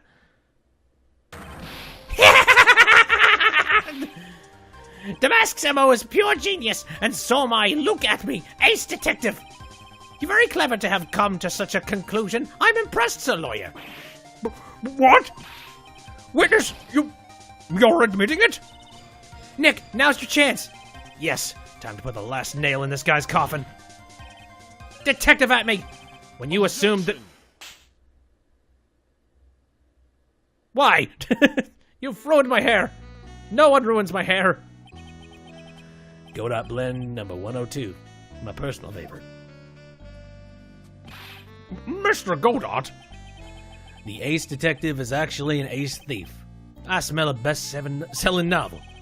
There's only one problem. It simply isn't true. But, Mr. Godot, Mr. Wright has made some very strong points, and I will admit my opponent has woven a compelling narrative out of a whole cloth. But it is, in fact, nothing more than a patchwork quilt, Mr. Trite. If this detective really is the thief, then show us the proof of your claim. But it had better be as hot as perfect as the copy drifting down your face. Well, Mr. Wright, don't just stand there. This court would like to see this decisive proof you have, quickly. Yeah. Oh, yes, of course. What's the big rush? Are you all right, Nick? Atmey looks pretty rattled right now. I'd like to finish this right now if I can. But can I really do it? The decisive evidence that proves Mr. Luke Atmey is, in fact, Mask to Mask. I'm gonna save real quick. I have a guess. I'm gonna take a guess that the evidence has probably not been found as of yet. Because, like, this is way too short. There's no way that the second chapter's already done, so... Has yet to be found. Proof? Of course, I've got nothing. Just what I thought. A man has to hold his head up high no matter how bad things get, after all. I see. I thought perhaps you had some evidence to back up your assertion. This is no good. I've gotta stay on the attack. I'll never get another chance to prove that this guy is the thief. Don't give up, Nick. Think harder and try again. That's no good. I'm just not ready yet. But are you gonna just give up and let us lose this? So you've come to your senses, have you, Sir Lawyer? I can't think of a counterattack at all. It seems the cloud of suspicion surrounding this witness has lifted. Mr. Godot, if you have anything further to add to... Who? Who? Oh, hi! Who are you? That doesn't really matter right now, does it? Mr. Light, what are you doing here? Nicky boy, the thing you've been looking for. I think I found it. You mean that bag? No, not the bag. What's in the bag? Well? That's... The sacred urn! Nick, it's the urn! Yes, how'd you get it? Order, order, order! You, madam! That urn, where did you find it? You'll never believe it. It was in the office of Mr. Fancy Pants Ace Detective, Luke Atme. Oh, Desi, you're the best. I forget his voice. Well, how do you explain that one, Mr. Atme? Even you are going to have a hard time weaseling out of this one. Objection! Pathetic. Mr. Godot, do you have something you wish to say? Yes, Your Honor. It simply amazes me how quickly times change. In the old days, a man was to be taken at his word. It's truly sad. You're still denying that Mr. Atme was involved? Before casting aspersions at Detective Atme, consider the young lady here. Your name is Desiree. Desiree Delight, is that correct? Yes, what about it? How charming. The lengths a woman is willing to go to save her husband is truly inspiring. What are you insinuating? As the wife of the criminal, you could have discovered that stolen urn anywhere, including the office of the good detective here. Yeah. So you found the urn? What does that prove? Certainly doesn't prove where the urn was before you found it. What? I just brought it here from the detective's office. Please, madam. This town is already filled to the brim with lies. Any more could only compound the tragedy we have been witness to. You're wrong. I would never do such a thing. Mr. Light.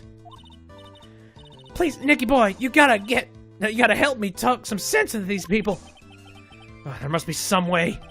I've gotta prove that urn was actually in the Atme Detective Agency. Yeah, they're not gonna take my word either. Show fingerprints on the urn. I can't prove anything.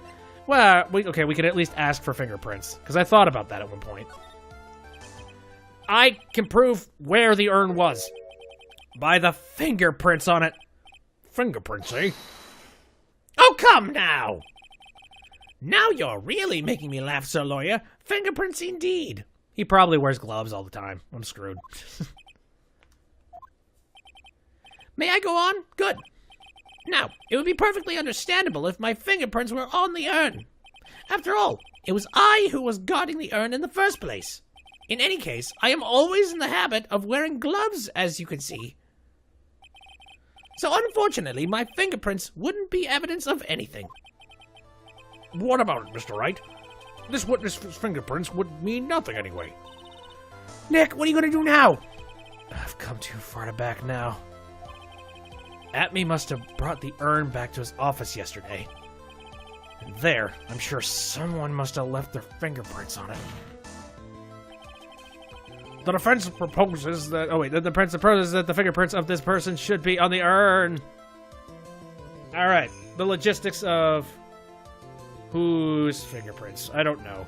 I can always just try. The defense proposes that the fingerprints of this person should be on the urn.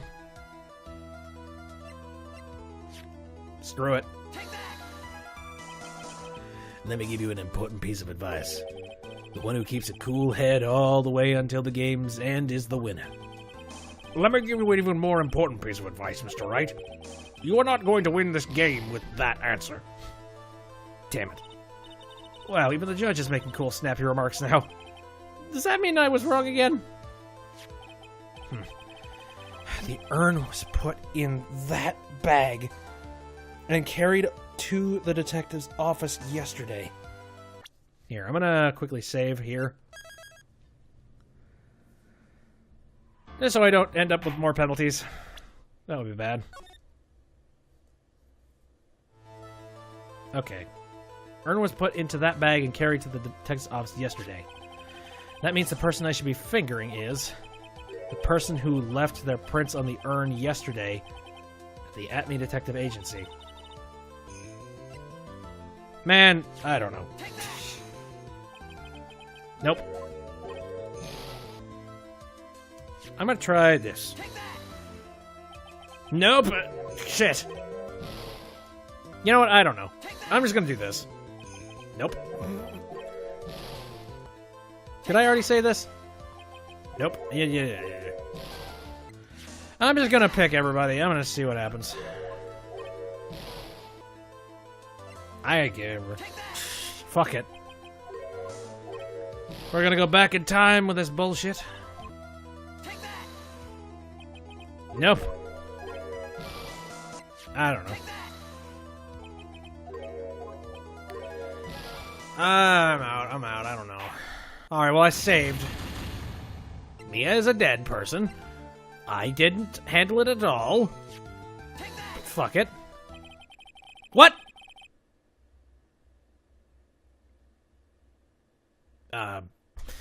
You got me, game. Alright, well, let's see where this goes. So, what is all this fuss about fingerprints anyway? Mr. Atme, do you recall the events of yesterday? Hey, Nick, come on, open it up. Hey, wait a minute. We can't just open his private property. Don't be such a fuddy-duddy. This is an important investigation. Well, what's in there? Hang on a second. I'm taking it out now. Whatever it is, it feels... Oh, so you did dig your hands into the bag. So my fingerprints are at least there. It's true that I didn't get a chance to look in the bag at the time, but I did touch what was inside. What? You touched it? And I remember it very well. It was smooth and hard. Well, I mean, so is my dick, but you don't see me. No, that was just... Your Honor, I'd like the court to examine the fingerprints on that urn. If my fingerprints are on there, then it proves that the urn was in Detective Atme's office. Well, even if your fingerprints are on the urn, it still doesn't prove when they were put there, does it? Of course it does. What did you just say? It's not what I say, but what Adrian Andrews, the person in charge of the exhibition, said. Yep. I polished it until it was just about glowing. I thought maybe I could make it look more valuable. If she polished it that much, she must have removed any and all fingerprints on it. And the only chance I had to get my fingerprints on it after that was... yesterday! At the Atme Detective Agency! This blend, Go.Blend 107. I've decided it's a little too bitter after all. Right. Order. I accept the defense's request. Bailiff, take this urn and... Wait a moment, Your Honor! There's no need for that. No need, you say? Precisely. I already know Mr. Wright's fingerprints are on the urn. What are you saying? Yes, I've finally broken it down. No, you haven't.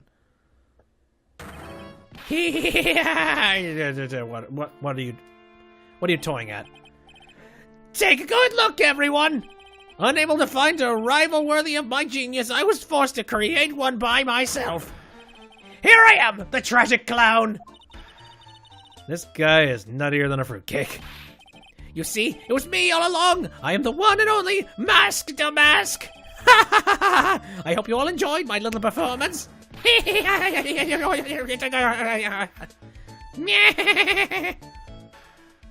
Why?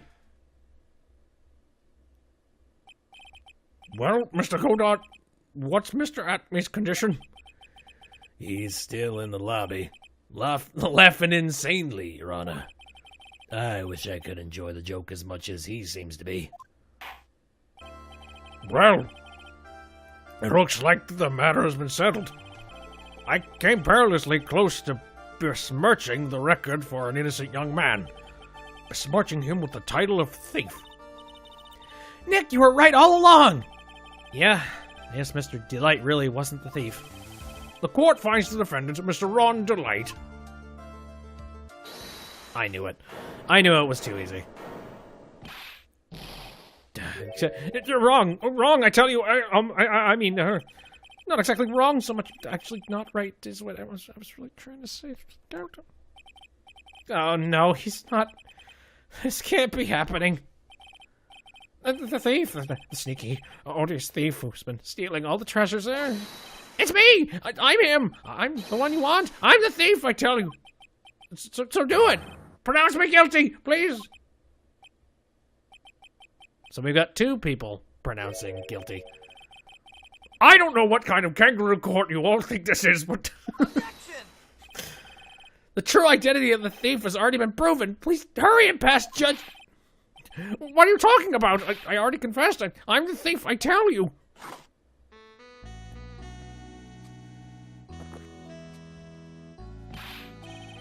Mr. Godot, don't just stand there drinking coffee. Hey there, Mr. Thief. Yes, sir. If you're really a man, then clean up your own mess. I'm sorry. I'm afraid I just don't have any idea what you mean.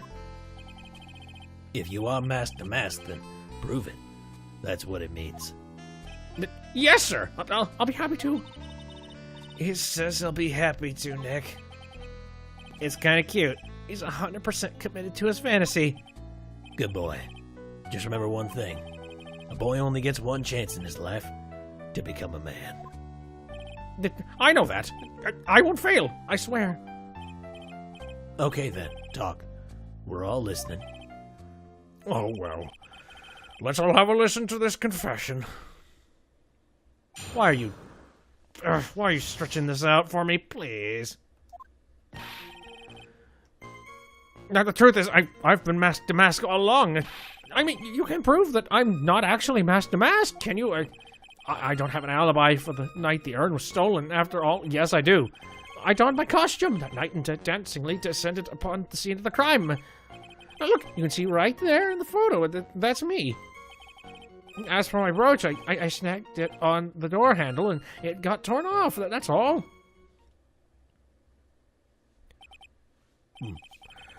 I don't like the direction this trial has taken. But this is how every trial goes. At least with me, anyway. You're doing great. Hey, stop it, Mr. Kotatsu. You're embarrassing me. Like I said, you're only going to get one chance to testify, all right? But you make it through this with the flying colors, I'll keep my promise too. I'll make sure you stay locked up in prison as the one and only true mask to mask. Thanks so much, Mr. Godot. I'll do my best. You stupid, crazy bastard. Everybody is crazy in this court. All right, Mr. Wright, I'm afraid it's time for the cross-examination. Love how you say afraid. Being like, I feel your pain, Phoenix. I'm sorry. This is insanity. The truth is, I've been mask to mask all along. You may think you're the real mask to mask, but your wife thinks you're delusional. I haven't told Desi yet about my true identity. I mean, believe me, I've got my reasons. With the way your room is decked out, how could she not know about it? Even thieves have complicated family situations, I suppose. What should I do? It sounds like we're about to get sidetracked again. So, why are you withholding the truth from your wife? Well, first of all, I don't think she'd believe me anyways. And second, if there's one thing that Desi absolutely detests, it's criminals. If that's the case, then why did you even start thieving to begin with? Well, Desi is crazy about shopping. She's a real shopaholic. But she's the love of my life, Your Honor. I guess you could say I'm a Desi-holic. So, you have a complicated family situation, after all. Alright, that's enough. Please continue with your testimony, I beg of you. I mean, you can't prove that I'm not actually mask to mask, can you? I thought you were going to be the one to show us the proof. You know, that you're the real Mask to Mask, and not just some kind of obsessed fanboy. Hey, no, that's not fair. Why do I have to do all the hard work anyway? Maybe because you're the one making the outrageous claim, for a change. Come on, Nick, you know that Mr. Delight couldn't have committed the crime. You're the one with the fancy law degree. It's time to put it to work already. I need some kind of proof that Ron couldn't possibly be Mask to Mask. Well, I guess if you had that kind of proof, we wouldn't still be here, would we? For the time being, maybe I need to shift strategy. I should try to show that Mr. Delight couldn't have stolen the urn. Anyway, I don't have an alibi for the night the urn was stolen after all. You've got no alibi? I've been a judge for a long time, and this is the first time I've ever heard a defendant brag about having no alibi. But I tell you, I was Lordly Taylor that night. No, that's too vague even for me. To be more precise, I was down in the basement side. That's the warehouse. Hold on. What is it, Nick? Where was Ron DeLay when the crime happened anyway? If we can prove he had an alibi after all, this case will be a piece of cake. Well, you're right, but... You think you can prove that? Wake up and smell the coffee. Well, I think maybe I can. Mr. Wright, do you have any evidence that shows the defendant has an alibi? Yes. I have the evidence. Or do you think I'm still some sort of third-rate rookie? No. I've never seen you this angry before. I'm not surprised. Anger is the last refuge of the pathetic. I thought I was more confident than angry. Well, then, let's see this evidence already. Show this court evidence that proves where your client was on the night of the crime. Take that! Meh. Mr. Delight, this wallet belongs to you, correct?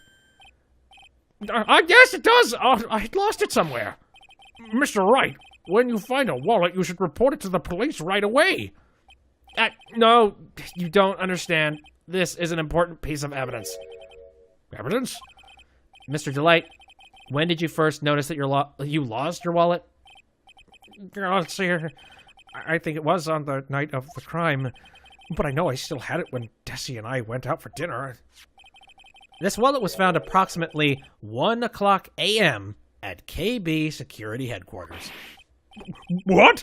Surely you're not serious. Yes, I am serious. This proves that Mr. Delight was, in fact, at KB Security that night. No! So if the defendant was at KB Security at 1 o'clock in the morning, that proves that he had a watertight alibi. No! Furthermore, considering the distance between Lordly Taylor and KB Security, it would have taken 30 minutes to get there by car, according to Larry anyway. Well, Mr. Godot, do you have anything to say? And stop drinking that coffee! Come on, Mr. Thief. Don't let this guy beat you. Tell him why he's wrong. You're the only one who calls me thief, Mr. Godot. All right, I'll try. I'll do it. I will. He's really got Mr. Delight all worked up. Yeah, he's like a kid his first day of school. Look, it's just ridiculous. Why would I have dropped my wallet at KB Security? Someone must have planted it there to make it look like I was there, not at the heist. Planted it there? He's really reaching now. Yeah, why would anyone plant the wallet at another location to make it look like you were? I don't know. So you're saying that you told somebody to do that? That's what I'm thinking. Mr. Delight, you probably dropped your wallet when you took it out to use this, didn't you? The key card to KB Security's CEO's office. No! That was a pretty good try, Mr. Trite. Unfortunately, you overlooked one small thing. What? Motive, of course. Why would the thief go to KB Security in the middle of the night anyway? Well, Mr. Wright, it looks like you need some more evidence after all. This stupid kid. Now then, let's see your evidence. The evidence that shows why Mr. Delight went to KB Security at 1 o'clock a.m.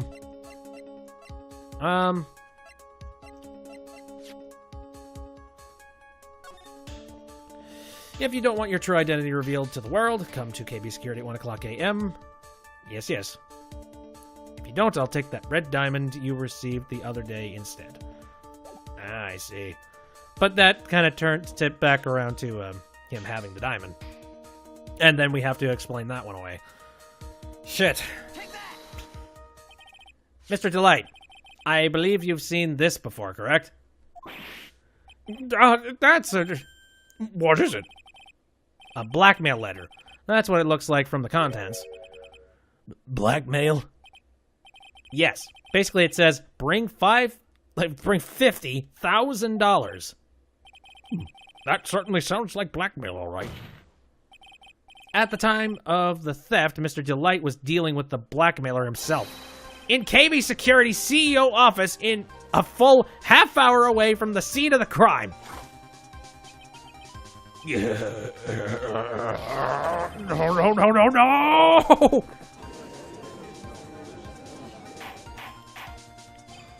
Order! So when the theft of the urn occurred, the defendant was at KB Security. It looks like a perfect case for the defense. Objection! You may see it as a perfect case, Judge, but to me...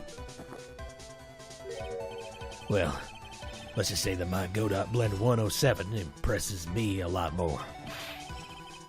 What are you trying to say? You say the thief was being blackmailed by the CEO of a security company, but did you actually investigate this CEO at all? Huh? Well, no, I guess not. Accusing a man of blackmail with no proof? I'm not sure what I think of that. Not sure what I think of that. At least I know what I think of you. Good point. I'm not sure what I think of it myself. You claim that the defendant entered the CEO's office, but you will need at least one witness to corroborate your claim, Mr. Wright. Nick, I think we're gonna have to track down the CEO guy. No, we don't have to track down the CEO guy at all, eh? I think I'm gonna save. Cause holy crap, we've gotten pretty far into this. Maybe. Let's see. Who would we corroborate and that all stuff? What do you mean by that, Mr. Trent? There's someone else who can testify. This is the person who can testify that the key card was used at 1 a.m. that night. Alright. The person. Let's see. Well, I guess considering the fact that he works there. Who is this useless-looking young man? You don't remember him, Your Honor? Not exactly. But just looking at his picture makes the bile start to rise in my throat. Looks like he doesn't remember the case from 2 years ago. He probably blocked out that memory on purpose. Anyway, the man was working as a guard at KB Security that night. No. The question at hand is, this key card. Yep, that's the key card they used in the building I work. According to the serial number, this one is for the CEO's office. You needed to get into that room, and every time you use the card, it leaves a record. Yeah, tells you exactly who entered that room and when.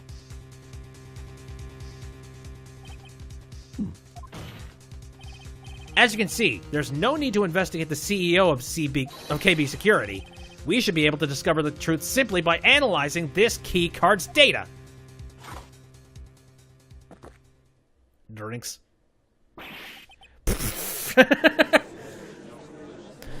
Good. All right, can we do that easily, please?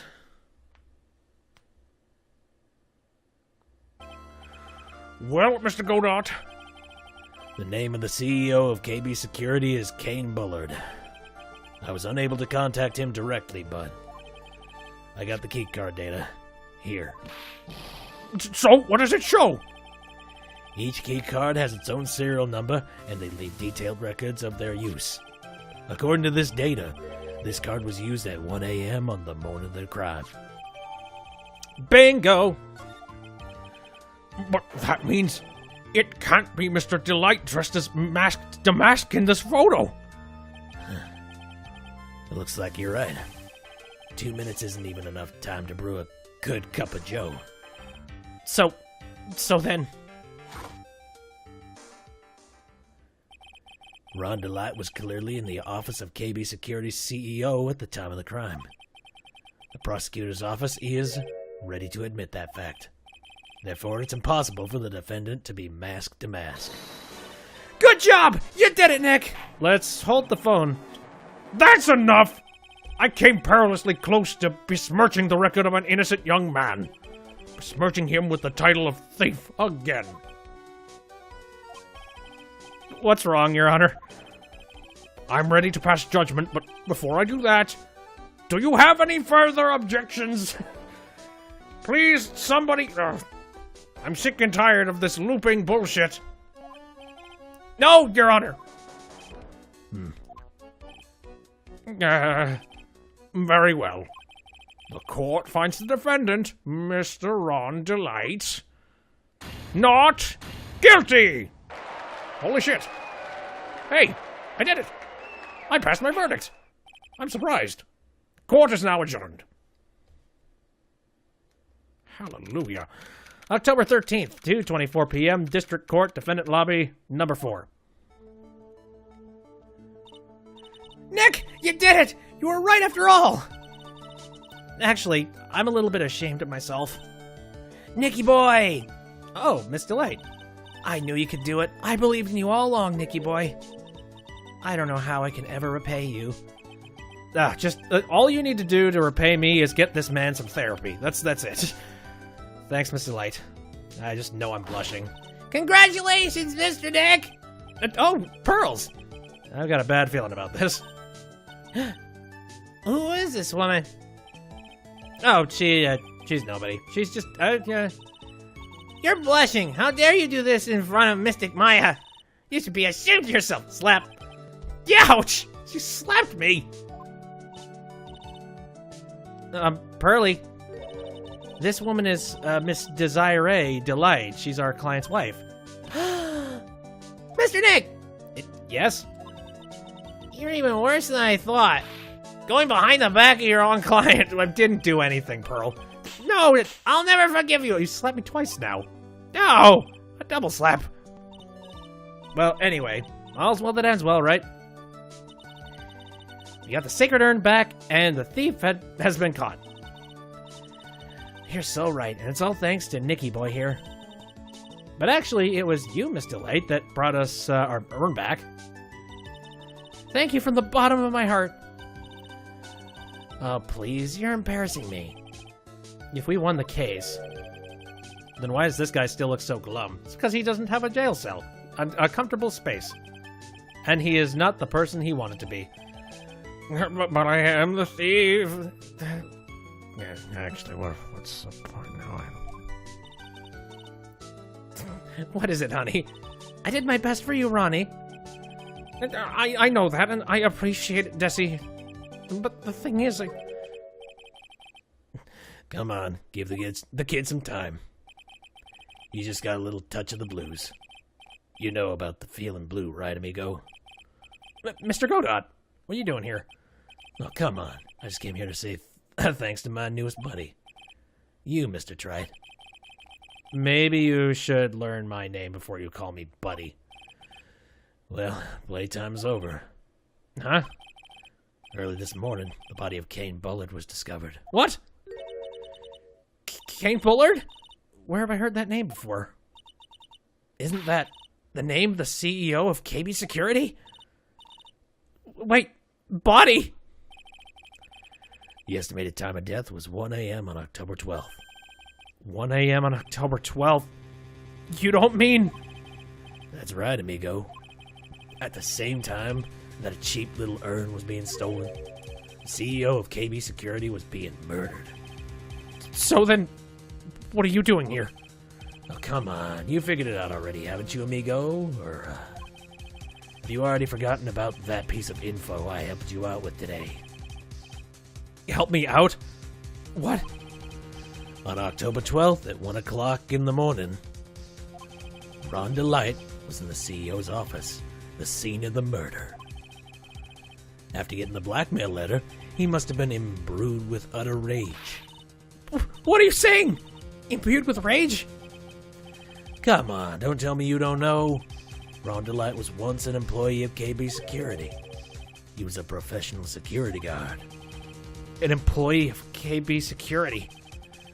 It looks like the alibi that saved him from being convicted as a thief is going to be the noose that gets him hanged. Kind of an anti-alibi. No way! He can't be the thief because he was at the murder scene when the murder occurred. No! That's a lie! That can't be true! But I am a thief, I tell you. Rhonda Light, you're going back to prison again. This time the charge is much more serious. This time you'll be tried for murder. What? This is impossible! I'm looking forward to another exciting showdown, Mr. Trite. You and I aren't through with each other yet. Surely you won't back down from a challenge? You've never been a coward. Mr. Nick, is there something personal between you two? I've returned from the depths of hell to do battle with you. At least let me have some fun while I'm here. This guy. Who the heck is he? He may be quiet, but he's the most dangerous enemy I've ever faced. Well then, time to say goodbye, Mr. Delight. Shit. There. Nick, how could this be happening? Right in front of our very eyes, our client has been arrested for murder. And the one who established his presence at the scene was me. Ew, Ronnie! Shit. Arrested for murder on the very same day he's declared innocent of larceny. What the heck's gonna happen next? I don't know. I was wondering why that case seemed to be particularly short. Well, I think this is a pretty good time to save it. My God, yeah, we've been going on for about 4 hours, so I think at this point, we should call it for the stream tonight. My God, surprisingly, actually, I don't think we cut out today. That's kind of nice. We had some hiccups, but the internet actually held out for a solid 4 hours. That's actually very surprising. Still getting this shit fixed, that's for sure. Yeah. Actually, that was a pretty good full tying in of, like, you know, that's a good place to put it off. Like the end of a trial and actually getting a client not guilty. And then jumping right back into the fray. That'll be fun. All right, so that'll do it for today. So thanks, everybody, for popping out and checking out the stream. I appreciate it. If you want to take a look at the stream anytime after it's done, I'm going to be uploading it to YouTube and VidMe shortly after it's done processing. I think I'm going to do the regular round of cutting down a whole lot of the parts where I was stuck.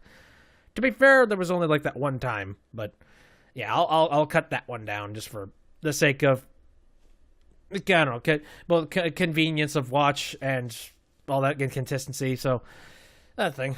Now, again, I stream on Saturdays, Sundays, and Wednesdays, all of them starting at 7 o'clock. What other games am I currently playing? Still working on editing the Legend of Zelda Breath of the Wild episode. So that's not quite up yet, so I'm not going to be playing Breath of the Wild till I'm done editing it, that's for sure. Finished ukulele. Need to get back to work on Paradigm. Might do that next Wednesday, we'll see. Alright, that's enough. Thanks for watching, see you next time.